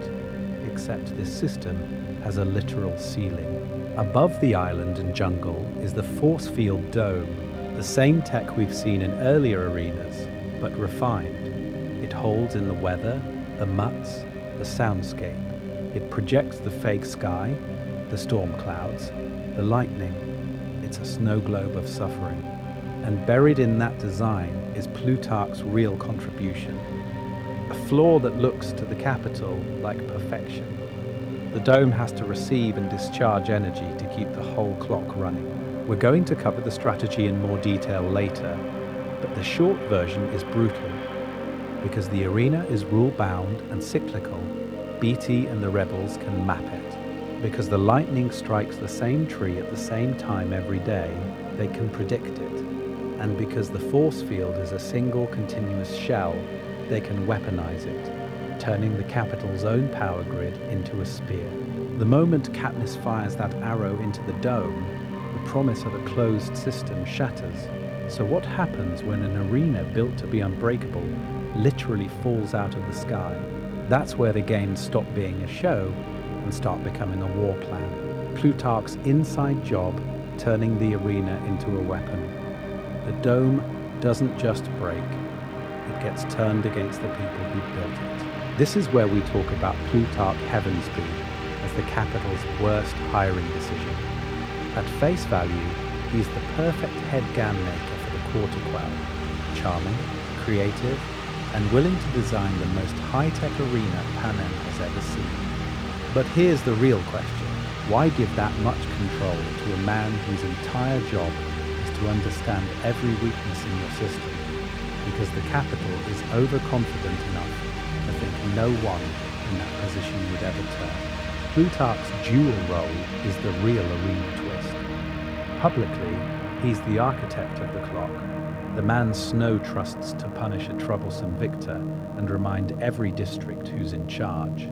Secretly, he's already in contact with Haymitch, with rebels in 13, using his authority over the arena's blueprints to build in pressure points. That part matters because no one else could have ordered specific features. The force field's configuration, the exact placement of the lightning tree, the timing mechanisms that make the arena run on a perfect schedule. So how do you turn a jungle into a weapon? You start with that tree. We're going to cover the lightning plan because it sounds improvised in the story, but it only works if Plutarch has engineered the arena to cooperate. Every 12 hours, the same tree is struck by a massive, predictable bolt. Phoenix wire isn't magic, it's infrastructure. By running the conductive coil from the tree to the edge of the dome, the rebels can channel that power straight into the force field, overloading the system Plutarch designed. And the clock format is what makes it all possible. The capital thinks a rigid schedule will terrify tributes, poison fog at this hour, blood rain at that hour. Jabberjay is on cue, but a schedule is also a promise. It means rebels on the outside can sync their movements with the arena's internal rhythm. Beatty can calculate the charge. Haymitch can time when Katniss needs to be at the tree. District 13 can prepare to grab her the instant the dome fractures. The very thing that makes the games perfect television also makes them predictable enough to hijack. Symbolically, it's brutal. The arena has always been the purest expression of capital power. A sealed world, total surveillance, zero escape. So when that world literally collapses on live TV, the relationship between audience and games flips. You're no longer watching tributes die, you're watching the capital's technology fail. The supposed promise of control turns into a broadcast of vulnerability and open rebellion. And this is the pattern we keep seeing. The more complex the arena, the more catastrophic the failure once tributes and rebels learn to read it. Haymitch uses a force field glitch. Katniss uses a force field overload. So the question becomes, after the 75th, how does the capital respond when its favorite weapon keeps backfiring? The answer shows up in the next arena they build, Panem itself. Arenas as laboratories, what the capital was really testing. So when we say the capital turns Panem itself into the next arena, we're not just being poetic, we're talking about a lab that's been running for 75 years. Because at face value, the games are punishment and entertainment. But here's the real question. What was the capital actually measuring every single time they dropped 24 kids into a controlled environment? This is where we talk about the arenas as experiments. The 10th, the 50th, the 74th, the 75th. Those aren't just anniversaries, they're data points. Back then, the 10th games stick the tributes in a bombed-out stadium, basically a human zoo. No fancy climate system, barely any tech. The test there? How far you can dehumanize children before the audience checks out. Do people feel empathy for cages? Or do they adapt and treat them as exhibits? Jump to the 50th, double the tributes, lush greenery, hidden landmines everywhere. Why? The capital is playing with chaos. What happens when you crank up the numbers but keep the resources scarce and unpredictable? They get Haymitch, a victor who survives not by brute force, but by reading the arena as a weapon and turning it back on them. That part matters because from the capital's perspective, he's not just a winner, he's a result. By the 74th, we're going to cover something different. Narrative control. Fire that herds tributes. Rule changes that manufacture a star-crossed romance. Mutations that look suspiciously like dead tributes. The variable here is public empathy. How much can you steer an entire country's feelings in real time with a single arena? You get Peter the Charmer, Katniss the reluctant symbol, a victor pair born from a love story the Capitol wrote and then lost control of. Then the 75th, the clock arena. Every wedge, every hour, a new horror. It's a closed system designed for one core question. Can you contain potential rebels by pitting them against each other in the most engineered arena yet? The answer, again, is no. But from a lab perspective, the Capitol still gets what it wants: data on how victors communicate, form alliances, and prioritize sacrifice. And in every one of these, the mutts are their own experiment. The arena is the only place the Capitol can legally publicly test biological weapons on human subjects. Jabberjays to record and repeat trauma, then mockingjays as an accidental side effect, wolf mutts with tribute eyes, lizard mutts later in the war. They're not just testing bodies, they're testing psychological triggers. What sounds, faces, or memories break a person faster than any wound? Zoom out even more, and you see the relationship to district control. Each arena teaches the Capitol which narratives work on which districts. Does District 1 respond to honor and luxury? Does District 11 rally around injustice? Does 12 only move when the story is about love and survival? The reason Snow leans so hard on the Katniss-Peter romance is because the 74th proves that hope packaged as a love story sells better than war fear, for a while. So if the war hadn't interrupted, what would the next generation of arenas have looked like after Katniss and Haymitch? You'd probably see more team-based games to test loyalty, more twists that weaponize victors against their own districts, more mutts tuned to personal memories instead of generic terror, maybe even arenas that reward open defiance, just to see who steps forward. And here's the chilling part: the Capitol doesn't need the games to keep running that experiment. Once Panem becomes the arena, every riot, every song, every symbol becomes another variable to tweak in the next design. Arenas as stages, casting victors, villains, and martyrs. Once you see Panem as one big arena, you start to notice something else. The Capitol isn't just killing tributes, it's casting them. The landscape is the script, and every tree, tunnel, and mutt is a line of dialogue about who you're supposed to cheer for. At face value, an arena is neutral: forest, desert, ocean, right? But here's the real question: why do certain designs keep producing the same kinds of victors? Open combat-heavy arenas with clear sightlines and obvious cornucopia advantages almost beg for career dominance. Think about the 74th games: wide fields, strong weapons, plenty of room for that District 1, 2, 4 alliance to pose as heroic defenders of the proper order. The Capitol can sell that as skill, tradition, even honor. Now compare that to puzzle arenas. The 75th clock is the clearest example. You don't win that on brute force alone. You win by pattern recognition, by relationships, by forming alliances fast enough to decode the hours. That part matters because it creates a different victor archetype. The clever underdog or the reluctant strategist, the Capitol can market as a story of hope and ingenuity, especially to districts that will never produce a classic career. But every hero needs a villain, and this is where we talk about design doing the dirty work. Arenas that favor packs, bottlenecks, and ambush zones make it effortless to frame certain tributes as monsters. Tight corridors, dense jungle, ruined urban mazes where you never see who strikes first. The 10th Games' crumbling stadium did this in a primitive way. The 74th refines it with those mines and the bloodbath at the cornucopia. If all the cameras ever show is you standing over a body, does your motive even matter? The Capitol leans on that ambiguity. They can cut to a tribute scavenging from the dead and never show the 12 hours of starvation beforehand. Suddenly, you don't have a scared kid from some starving district. You have a career killer, a convenient villain to justify whatever comes next.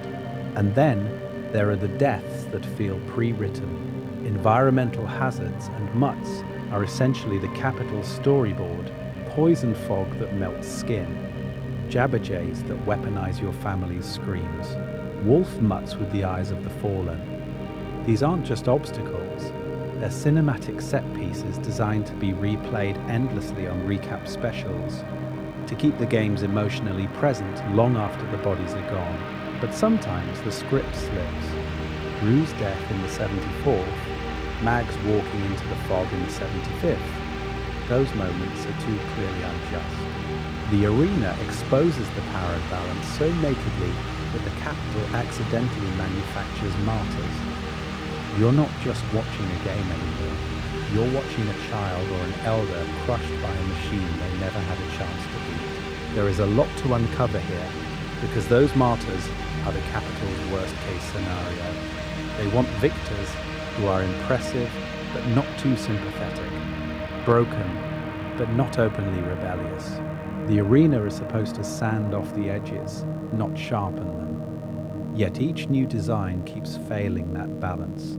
Haymitch turns his force field trick into quiet defiance. Katniss turns a berry into a question mark hanging over the whole system.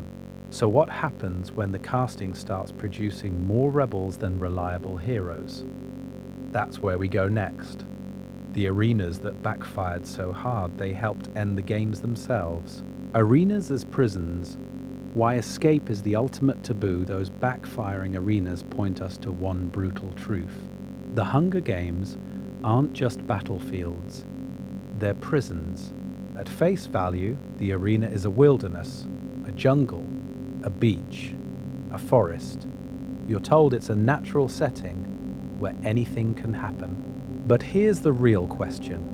What does anything mean when every tree, every breeze, every mutt is on a schedule the capital controls? The first function of an arena isn't killing tributes, it's sealing them. No exits, no gaps, no horizon that isn't fake. Even the idea of an outside becomes contraband. This is where we talk about why simple disobedience and actual escape are treated as two completely different crimes. If you hide in a cave, refuse to play, or try to wait the games out, the capital responds with fire, drought, mutts. Annoying, deadly, but still part of the show. They're correcting behavior inside the prison. Think of the 74th, when Katniss and Peter get too cozy in the cave. The fireballs and feast are there to drag them back into the narrative, not out of the arena. But the moment someone hints they might break the system itself, entirely different level. Haymitch doesn't just survive the 50th. He weaponizes the force field, uses the edge of the world against the capital. The retaliation is extreme and personal. His family is killed. His life in District 12 becomes a long, slow punishment. That part matters because it tells every future tribute, don't touch the walls. Don't even think about the walls. Why is escape so existentially dangerous? Because the arena is a miniature of Panem. If tributes can leave the most controlled space the capital has ever built, then what else is breakable? The dam around District 5's power, the peacekeepers' hold on 11, the trains that promise you can only go to the capital and back. The relationship between citizen and state depends on the belief that the capital owns all space and all time. The arena is the proof of concept, so the design leans into that. Force fields that bounce you back or kill you. Invisible walls you only discover when you slam into them. Holographic skies that curve overhead so you never see a real horizon. In the 75th, the clock mechanism isn't just a clever death gimmick. It's a reminder that even the hours belong to snow. We're going to cover mutts and climate control, but underneath all of that, the core technology is psychological. make the edges of the world feel absolute and unquestionable, which is why the 75th is such a catastrophe for the capital. The moment Beatty's plan works, the lightning hits and the sky literally shatters. Every viewer in every district learns something terrifying for the regime and hopeful for them. The prison always had a door. It just needed the right key. If an arena can fall from the inside, what else can? What happens when people start looking for doors everywhere? District 12's perspective. The arena as certain death. For most of Panem, that shattered sky is a plot twist. For District 12, it's something else entirely. It's the first time the arena stops being a sealed tomb and starts to look faintly like a system. But here's the real question. What does that moment mean to a district that has always treated the reaping as a funeral? Back then, before Katniss, the games for 12 are not a story about strategy. They're a story about math. 2 names go up, 23 coffins come back, and the odds are never in your favor. You watch the broadcast because you're required to, because the peacekeepers are in the square. But emotionally, the arena is distant, almost abstract. A horror show on a screen, full of careers and blood, and sponsors that never belong to you. That part matters because it explains why victors from 12 feel mythic. Haymitch isn't a mentor. He's a statistical glitch who drinks to prove he's still human. The relationship between 12 and the arena is built on the assumption that you do not win. You endure the reaping, you brace for the cannon, and if by some miracle your tribute lasts a few days, you're already rehearsing the eulogy. So when the 74th arena is revealed as a forest, at face value that sounds almost merciful from 12's point of view. Trees, streams, game trails. It looks a little like home. But then you remember who owns the sky.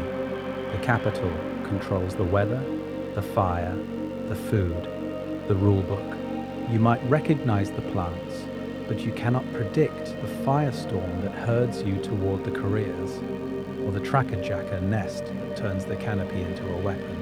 From 12, you're watching Katniss walk into terrain she actually understands. Hunting, stealth, archery. Her skill set is built for a survival-oriented arena. She can snare rabbits, move silently, read the woods in a way the careers never had to learn.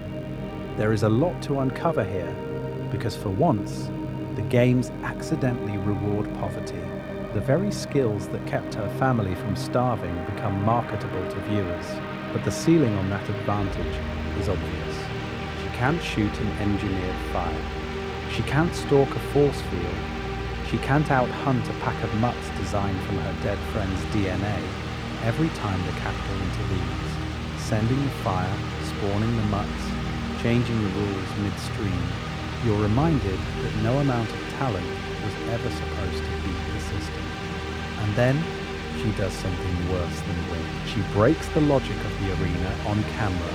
The berries are a pattern interrupt not just for Snow, but for District 12's entire mindset. You've been trained to believe there are only 2 outcomes. Your tribute dies, or they win and vanish into a different world. Suddenly, there's a third option. Refuse the premise. This is where we talk about psychological whiplash.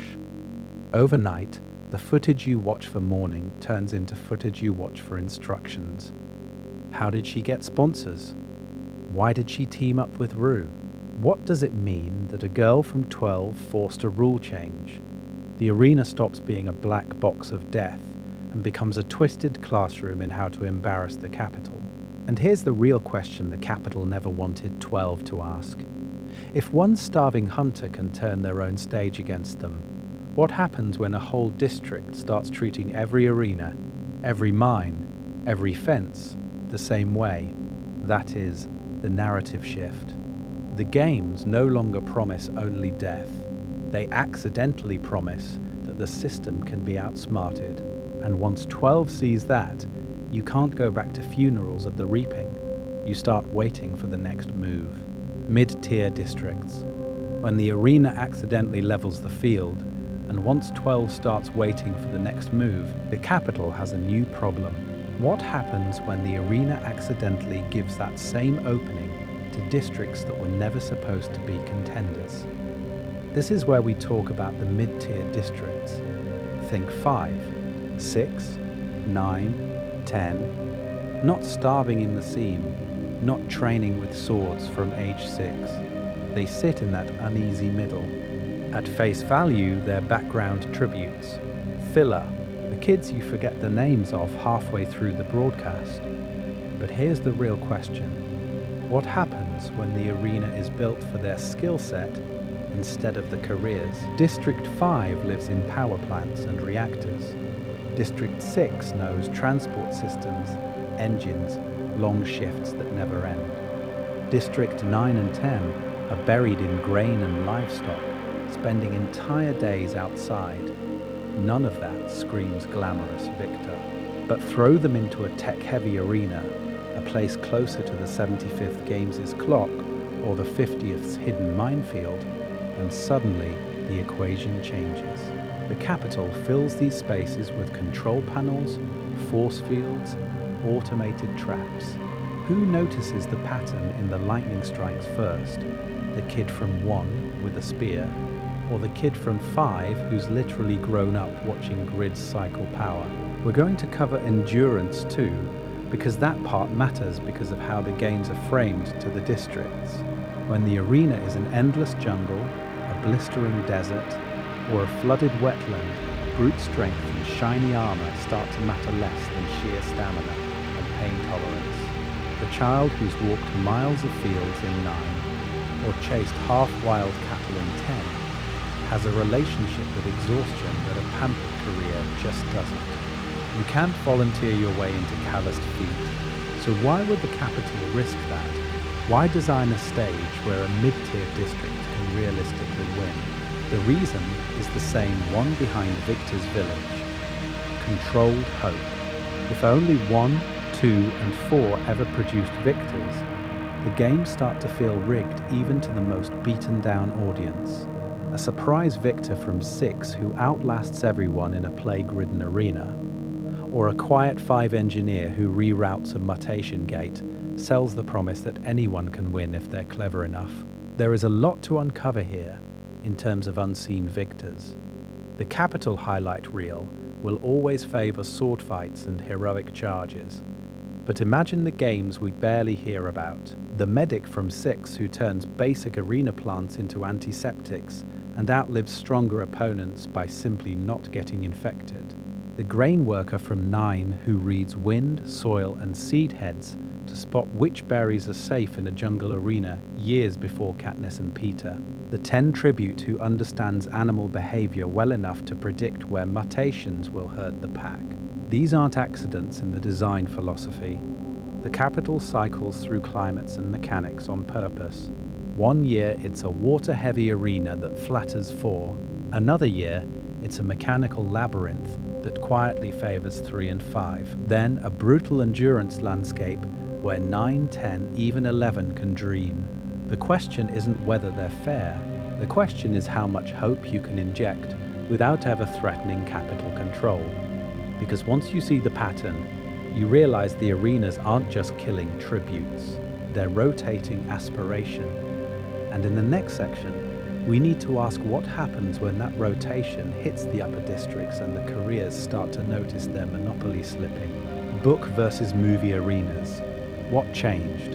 And why it matters so when that rotating aspiration finally hits the careers, we run into a different problem. You. Because the arenas don't just have to work on the districts inside the story, they have to work on us watching from the outside. This is where we talk about book versus movie arenas. Same games, same deaths, completely different relationship to the capital's design. Take the 74th. On the page, that arena is slow starvation with some trees attached. You feel the hunger, the cracked lips, Katniss counting out sips of water and worrying that one wrong fire will get her killed. The mutts and fireballs are terrifying, but most of the time, it's boredom, dread, and waiting for a cannon. The real enemy is the silence between events. On screen, the emphasis shifts. You hear the arena before you feel it. The sound design makes every twig snap, every cannon blast, every hovercraft engine into a jolt of adrenaline. The cornucopia bloodbath is crystal clear, spatially mapped, almost choreographed. At face value, that's just good filmmaking. But here's the real question. Why does the camera keep giving you the clean, wide shots the capital audience would get?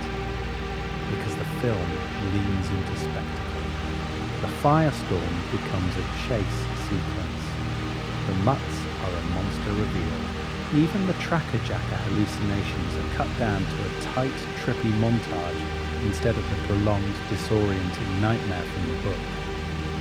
There is a lot to uncover here. The movie trims the long stretches of nothing. The days of managing hunger and thirst, the full psychological toll of being trapped in a controlled environment with no off switch. Then the 75th clock arena takes that logic and dials it up to 11. In the book, the wedges are confusing at first. You're piecing together patterns with Katniss, half guessing, half terrified you're wrong. On screen, the moment Plutarch's design is revealed, it's visually elegant.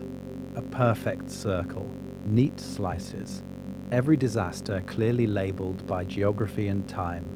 It feels less like a battlefield and more like a deadly game show set. And that part matters because the film makes the game in Hunger Games literal for us. The poison fog, the blood rain, the spinning cornucopia, each segment is shot with a strange beauty, almost a theme park horror ride. You're not smelling the rot. You're admiring the engineering. What do the movies amplify? The thrill of the chase, the beauty of the biomes, the satisfaction of solving the clock's puzzle. What do they downplay? The waiting, the trauma loops, the way every tree branch is a reminder that the capital can flip the weather, the mutts, even the rules with a button. And that's intentional. The adaptation pushes us closer to capital spectatorship. We enjoy the design even as we condemn it. We cheer when Katniss blows out the force field, but until that moment, we're doing exactly what Snow wants his citizens to do, rating the arenas. So the next question is uncomfortable. If the films turn us into honorary capital viewers, what happens when the arena design starts failing for them too? When even spectacle can't keep the upper districts on script. Day to day in the arena, the boring, terrifying parts we don't see. So when the spectacle starts failing, what do the game makers fall back on? Not bigger fireballs, routine, the slow grind. The part of the Hunger Games you almost never see on a capital broadcast. The hours where nothing happens and everything hurts. This is where we talk about downtime as a weapon. You picture the cornucopia bloodbath, the poison fog, the mutts. But what about day 3, when the anthem plays and no new faces appear in the sky? No cannons, no gifts, just you, your thirst, and the sound of someone moving very quietly a few trees away. At face value, that looks boring on television. In practice, it's the most efficient torture the arena offers. Here's the real question. Why design an environment where tributes can go entire days without direct contact? The reason is pacing. The game makers are editing reality in real time, alternating boredom and terror so no one tribute or viewer ever settles. Long stretches of starvation in the 50th games made Haymitch's arena feel endless, which meant when the landmines went off, the shock hit harder. The 74th does the same thing.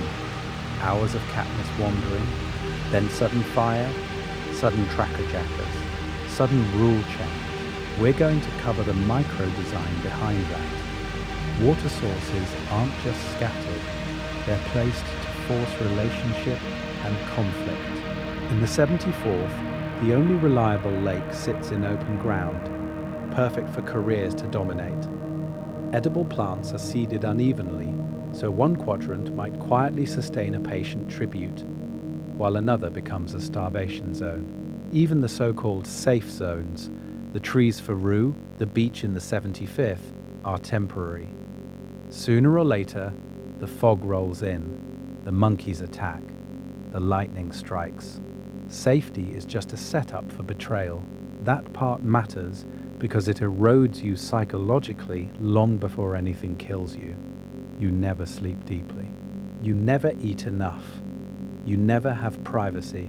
Every time you pee, every time you cry, every time you talk to yourself to stay sane, there's a camera close enough to catch it and a stylist in the Capitol deciding whether it plays as tragic, inspiring, or memeable. You are starving, but you are also content. And the victors carry that home. This is the quiet relationship between the arena and Victor's village. Those empty, powered homes. They're arenas with doors. Katniss foraging in the woods after the 74th isn't a quirk. It's muscle memory from days of forced scarcity. Haymitch drinking alone in his huge house is just another tribute hiding in the trees, waiting for the next cannon. There is a lot to uncover here, because these invisible miseries are what make rebellion possible.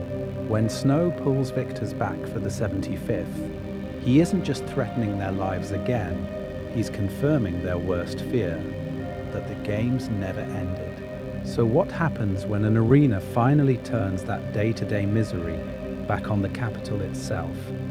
When the boredom, not the blood, becomes the real weapon. Designing the perfect Capitol arena, maximum control, maximum ratings. So if boredom can be a weapon, what does the Capitol do next? They don't abandon the games, they double down. They ask the same question Snow asks about hope. How do you design an arena so controlled, so entertaining, that rebellion can't slip through the cracks again? At face value, the perfect arena is simple. High death count, big spectacle, clean story.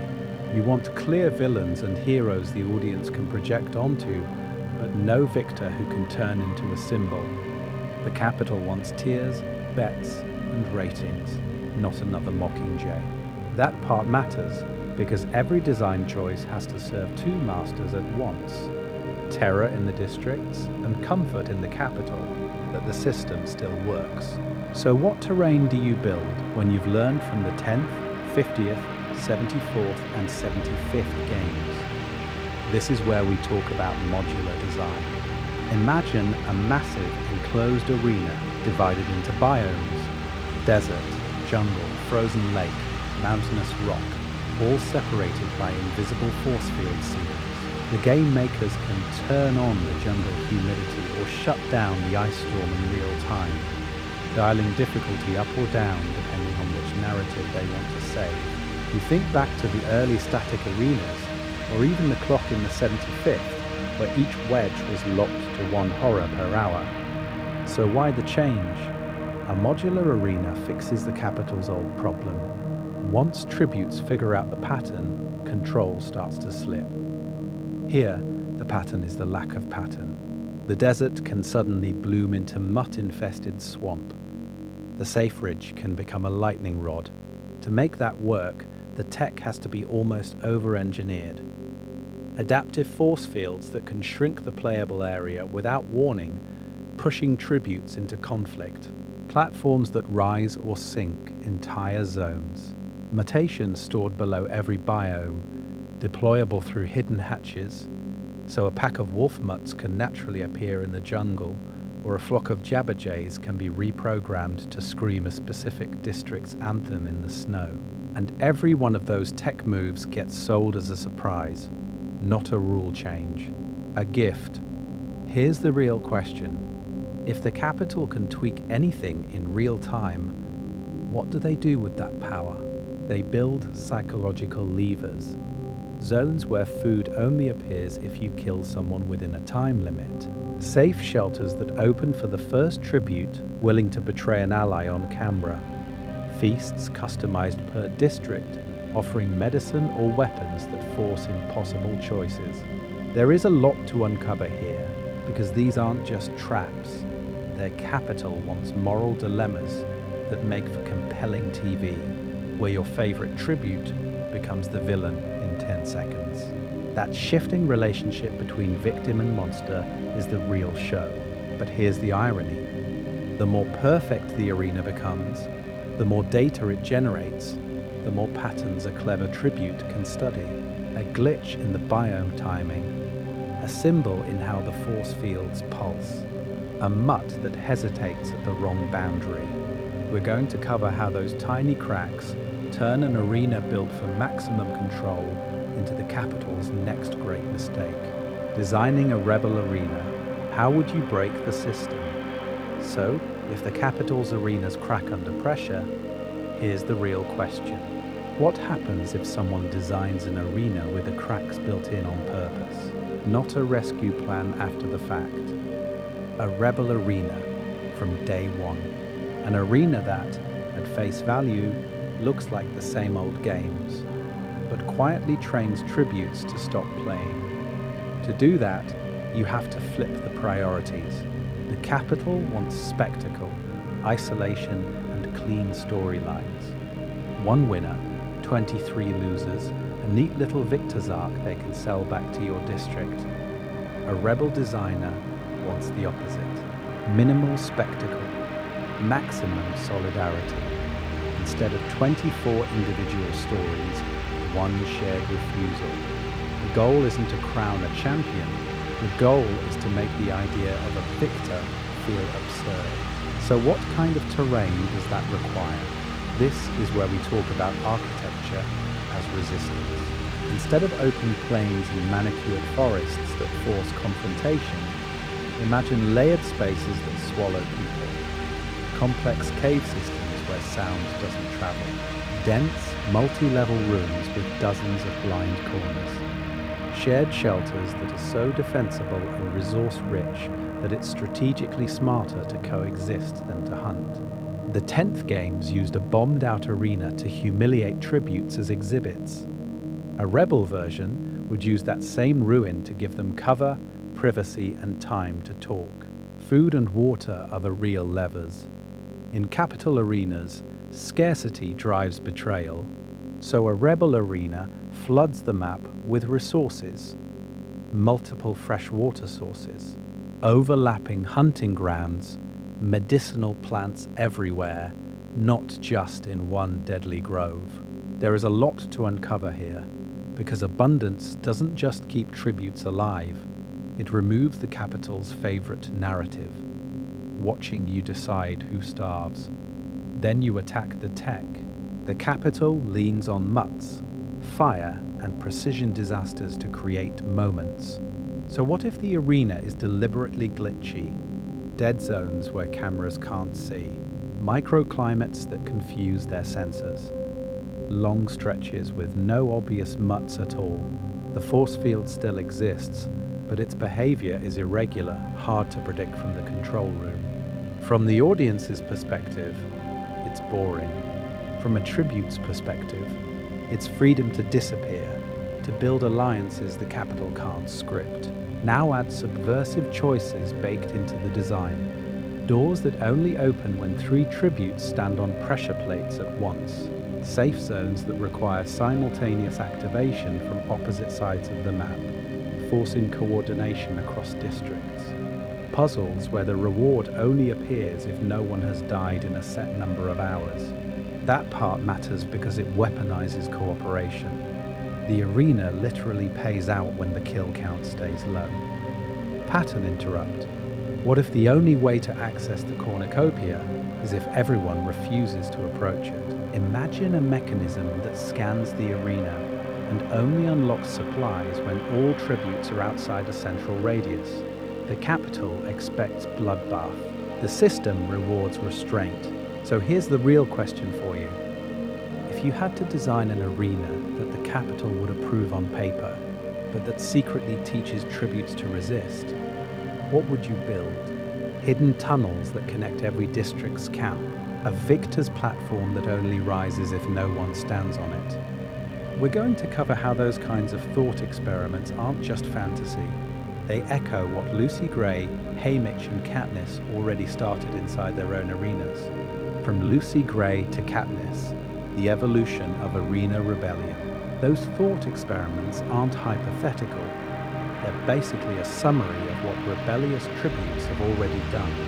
The arenas were supposed to be closed systems, but over time certain tributes started treating them as puzzles with exploitable glitches instead of cages with only one door. This is where we talk about Lucy Gray. Back in the 10th games, the arena is barely an arena at all. A bombed-out stadium, no climate control, no fancy mutts on demand. At face value, there's nothing to hack except your own survival instinct. So what does Lucy do? She hacks the audience. She weaponizes performance, turning song into armor. Every time she sings, she reframes the story the Capitol thinks it's telling about her. Why does that part matter? Because she doesn't topple the system, because Lucy Gray discovers a different win condition. She realizes the relationship between tribute and crowd is programmable. She gets food, favor, and crucial hesitation from would-be killers, all by controlling narrative instead of terrain. The Capitol is testing whether spectacle can override empathy. Lucy quietly proves that empathy can hijack spectacle. Fast forward to the 50th games and Haymitch. By then, the arena has evolved into a fully rigged death ecosystem. Lush forest, hidden force field, landmines, engineered hazards. The Capitol is proud of the tech.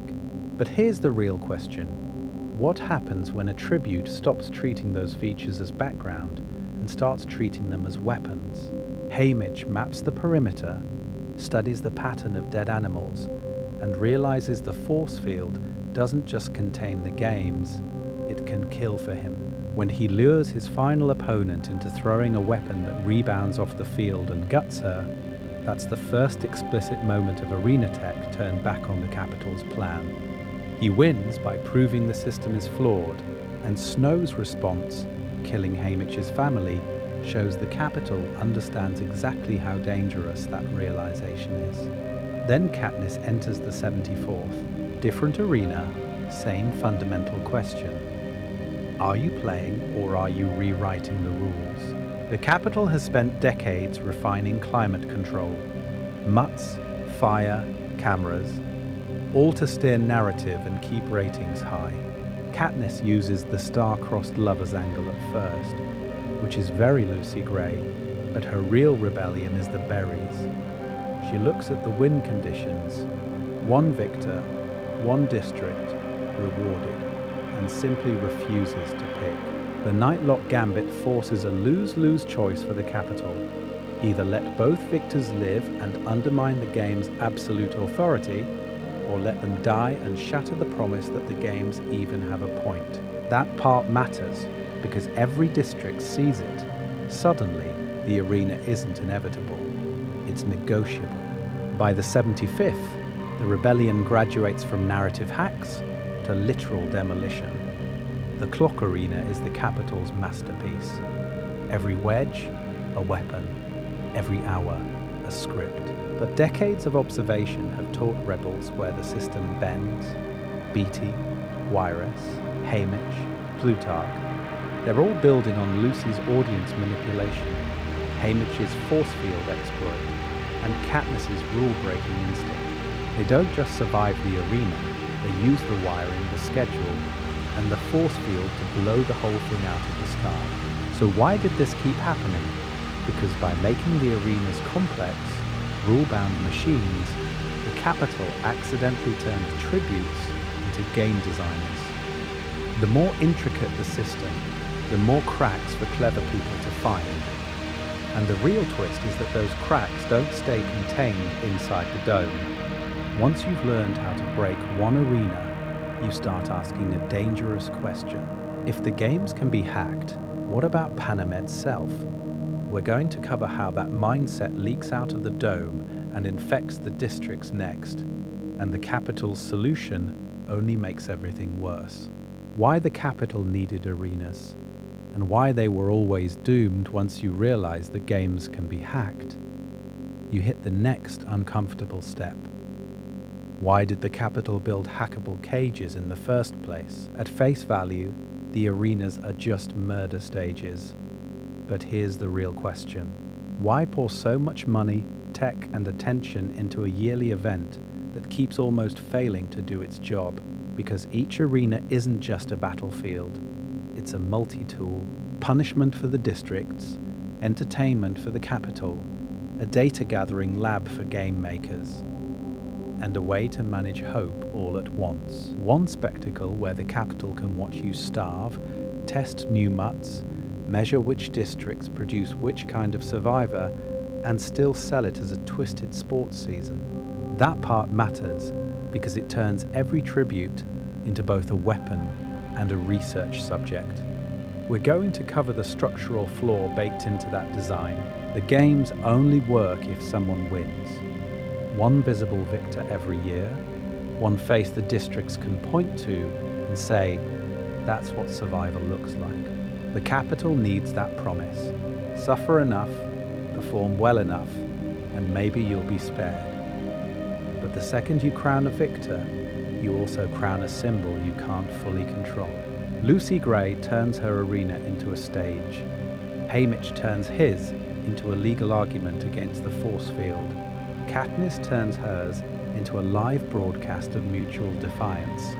The more the capital leans on victors to sell the system, the more it hands them a microphone. You can script interviews, you can threaten families, but you can't erase the relationship between a district and the one person who walked out of the arena alive. And every time an arena brushes up against rebellion, the feedback loop kicks in. The 10th games are too raw and chaotic, build closed, controllable biomes. Haymitch uses the force field. Overcorrect with more surveillance and deadlier quells. Katniss and Peter win through love and public sympathy. Clamp down on victors, weaponize them on tour, and then recycle them as tributes in the 75th. Each fix adds more control, but also more fragility. When everything depends on perfect tech and perfect messaging, one broken force field or one unscripted speech can bring the whole thing down. Here's the real question the story throws back at us. Why do capital citizens keep watching? And why do we?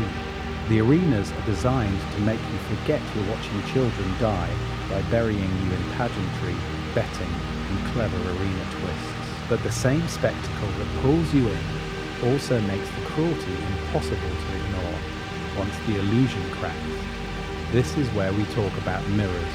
Arenas aren't just cages for tributes, they're reflections of Panem's soul, projected in high definition. When Katniss threatens double suicide, when Rue's death silences the stadium, when victors return broken instead of grateful, the capital is forced to look at itself. And eventually, the districts and the audience decide they don't like what they see. So the arenas were always doomed, not because the tech failed, but because the story they told couldn't stay under capital control forever.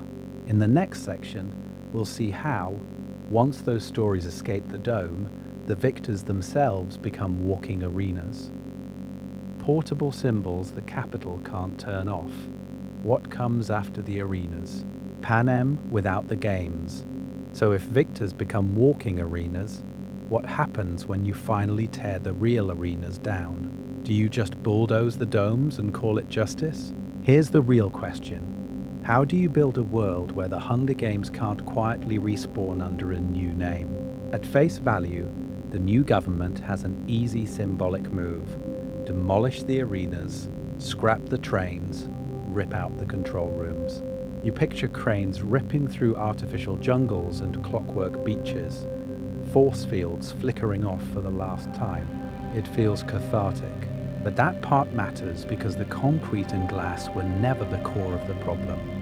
The trauma is portable. It lives in victors' memories, in district folklore, in the way a child flinches when someone says the word reaping in a story. So what do you do with the people who survived the capital's laboratories? This is where we talk about victors shifting roles. Under Snow, they were living propaganda, proof that the system worked if you were clever or brutal enough. After the war, those same people become living witnesses. Their relationship to arena design suddenly has legal weight. A victor can sit in a council chamber and say, "No, you don't want a training simulation that adapts to fear responses. I know exactly where that road ends." We're going to cover a lot of implied policy in one move here.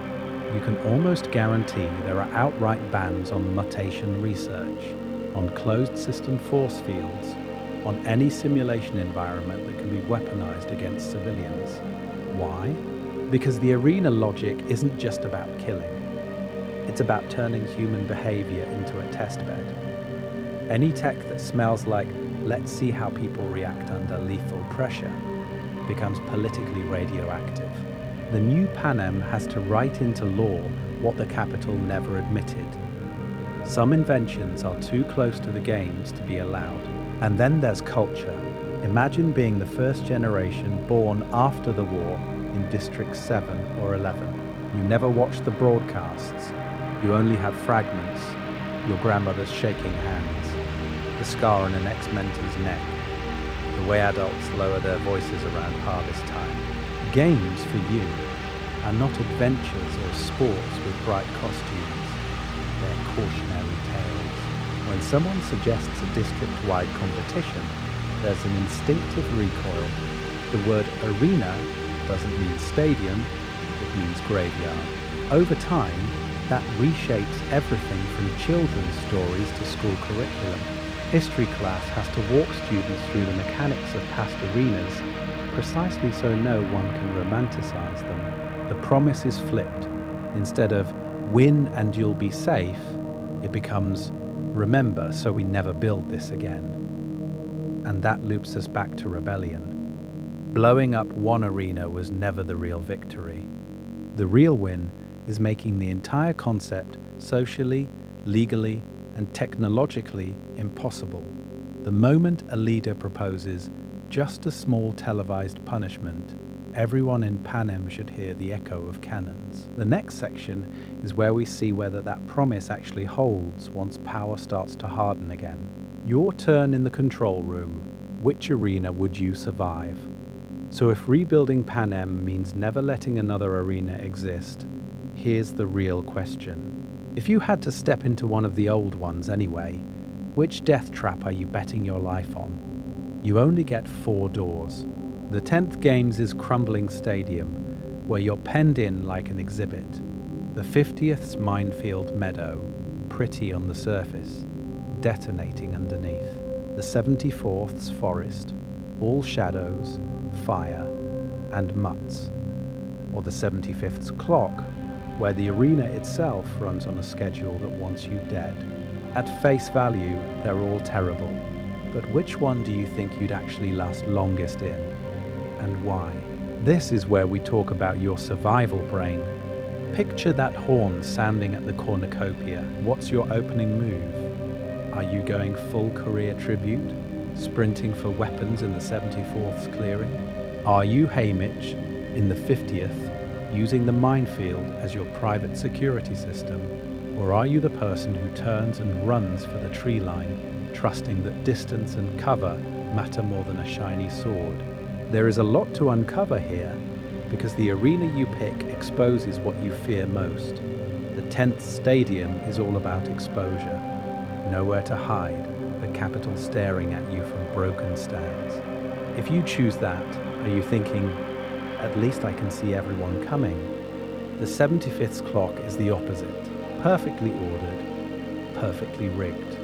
Do you back yourself to map the pattern before it kills you, or does the idea of poison fog at 4 p.m. every day make you want to tap out immediately? Here's another question. Are you running, hiding, or allying first? Be honest. In the 74th Forest, do you bolt to high ground and build snares, Katniss style? In the 50th, do you try to mark safe paths between those invisible mines, or assume the safest plan is to push enemies onto them? Your first 30 seconds at the cornucopia probably decide whether you ever get a victory tour. And that part matters because the Capitol designed those choke points to test exactly that instinct. Now zoom out Do you see these arenas more as prisons, laboratories, or stages? If you think prison, you might prefer the 74th, where the trees at least pretend to offer freedom. If you think laboratory, the 10th and 50th are pure experiments in chaos. If you think stage, the 75th clock is the ultimate set. Every wedge a scene, every hour a cue. How does that mental frame change the arena you'd pick? I'm pinning a question at the top of the comments and running a community poll. Which of these four is actually the most brutal, and which unseen Victor's Arena do you want a full breakdown on next? Some District 2 career, whose games were engineered as pure gladiator sport, or a quiet District 11 strategist who turned agriculture into camouflage. Think of the comments here as our own Victor's village of analysis. Your arena picks, your cornucopia strategies, your theories about prisons versus stages. They help us map the parts of Panem's arena history we never got to see on page or screen.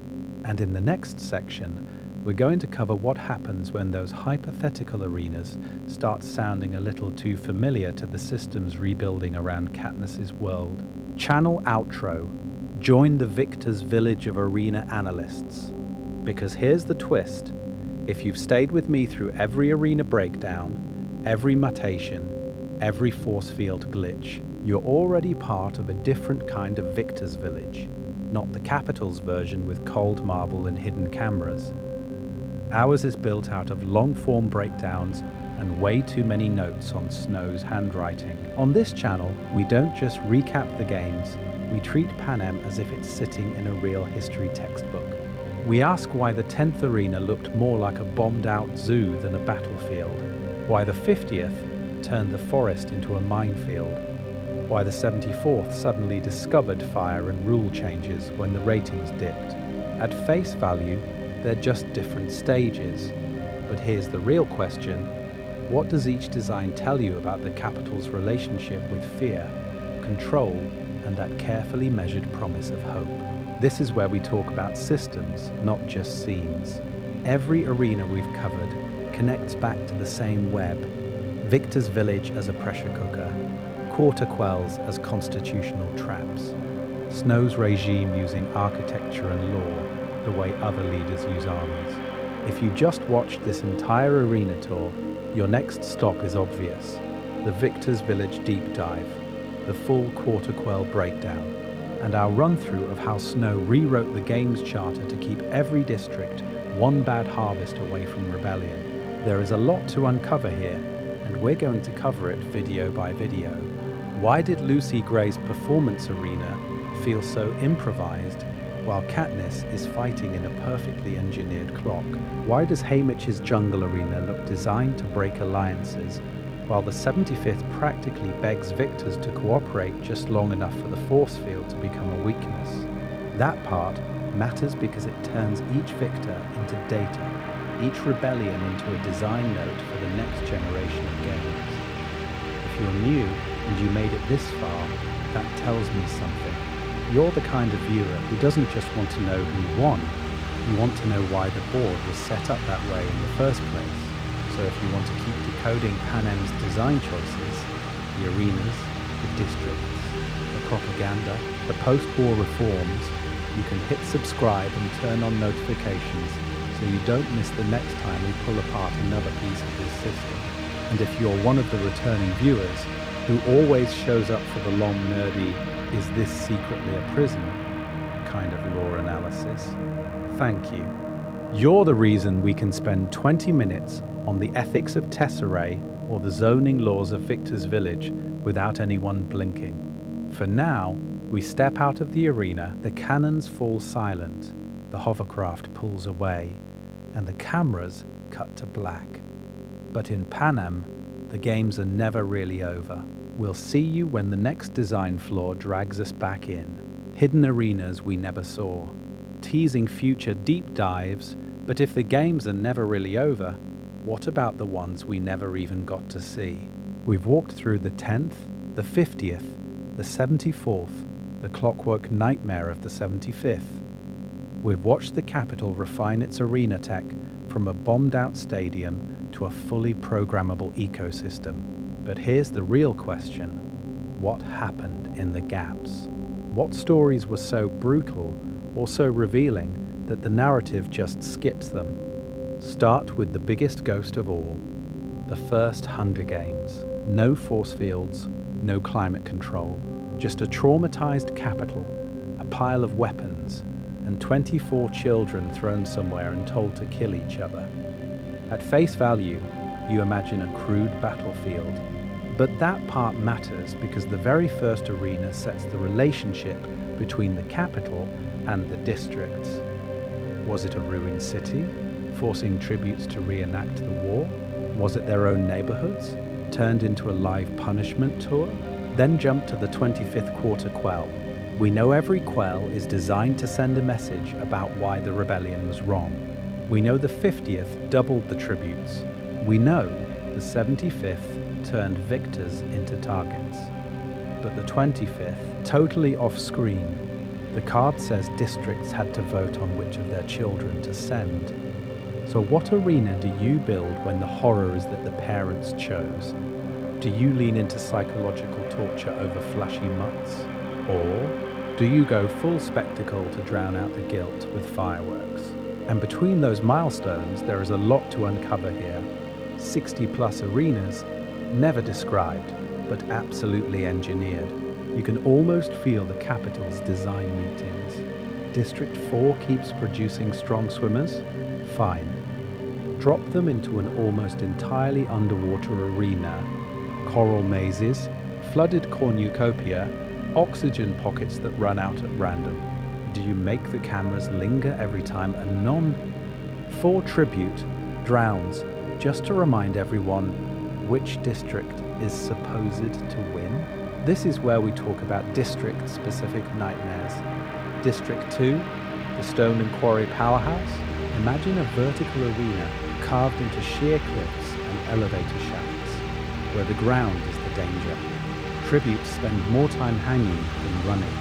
One slip, one cut rope, and the cannon sounds. Or District 3, a tech labyrinth, endless corridors of shifting walls, screens that replay your own fear back at you, traps that reward problem solvers over brute strength. How many victors come out of that arena terrified of every blinking light for the rest of their lives? So here's what we're going to cover going forward. I want you to design one unseen arena in the comments of Panem's collective imagination. Tell me which district it secretly favors, what the capital is trying to prove, and which tribute you'd follow through it. A scared 12-year-old from 11? A career from one who suddenly realizes the rules don't favor them this time? Because when you invent an arena, you're forced to answer the same question Snow did every year. Why does this game exist? And what promise or hope is it weaponizing? And once you see that, you also see why the capital had to burn these places down after every victory tour. Some arenas were erased with fire. Others were erased with silence. In the next section, we're going to ask which kind is more dangerous. Final reflection. The deadliest thing in the arena was never the mutts, so when you zoom out from all of that fire and fog and poison rain, you hit a strange realization. The deadliest thing in any Hunger Games arena was never the mutts. At face value, the arenas are just murder playgrounds. Jungle, desert, clock, stadium. But here's the real question. What made them work year after year? It wasn't just the tech or the traps. It was the philosophy that said human suffering could be engineered, packaged, and broadcast as a national tradition. The capital didn't just build killing fields, it built stories. There is a lot to uncover here. The 10th Games turned tributes into zoo exhibits. The 50th scattered them across a booby-trapped wilderness. The 74th and 75th wrapped them in force fields and precision weather. Different arenas, same blueprint. Take real people, flatten them into roles, then edit their pain into entertainment and data. That part matters, because once you see that, the line between Panem and our world gets uncomfortably thin. Because what do you call it when a system reduces you to a metric, a rating, a trend. When the question isn't are you safe, but are you engaging? We don't have a cornucopia in the town square, but we do have platforms that reward outrage, industries that track your every choice, and institutions that care more about your output than your survival. Any structure that turns people into content or statistics has a little bit of the capital hiding in its code. This is where we talk about victors one last time. On paper, they're the winners of a physical game. They outlasted the snakes, the fog, the clock. But that was never the full test. The real arena was narrative. Could the capital turn you into exactly what it needed? A career idol, a tragic lover, a broken mentor? Or would you somehow survive the story they tried to write for you? Lucy Gray sings her way off script. Haymitch weaponizes the force field instead of the landmarks. Katniss turns a wedding dress into a mockingjay and a berry stunt into open defiance. They don't just beat the arena as a place, they beat the arena as a script. The relationship between designer and tribute flips, even if only for a second. So when you think about the arenas now, what do you see first? The mutts at the cornucopia? Or the girl who memorized their patterns? The spinning jungle? Or the boy counting out the hours until lightning hits the tree? Do you picture the traps? Or the people who learned to read them, then quietly rewrite the ending? The arenas are gone, blown up, buried, paved over. But the blueprints are still here, in the way power studies crowds, in the way systems test limits, in the way stories are used to keep everyone in their place. The warning is simple. The games only end if we keep decoding them. So the next time you revisit these arenas, don't just track the deaths. Track the design and ask what it's training you to accept.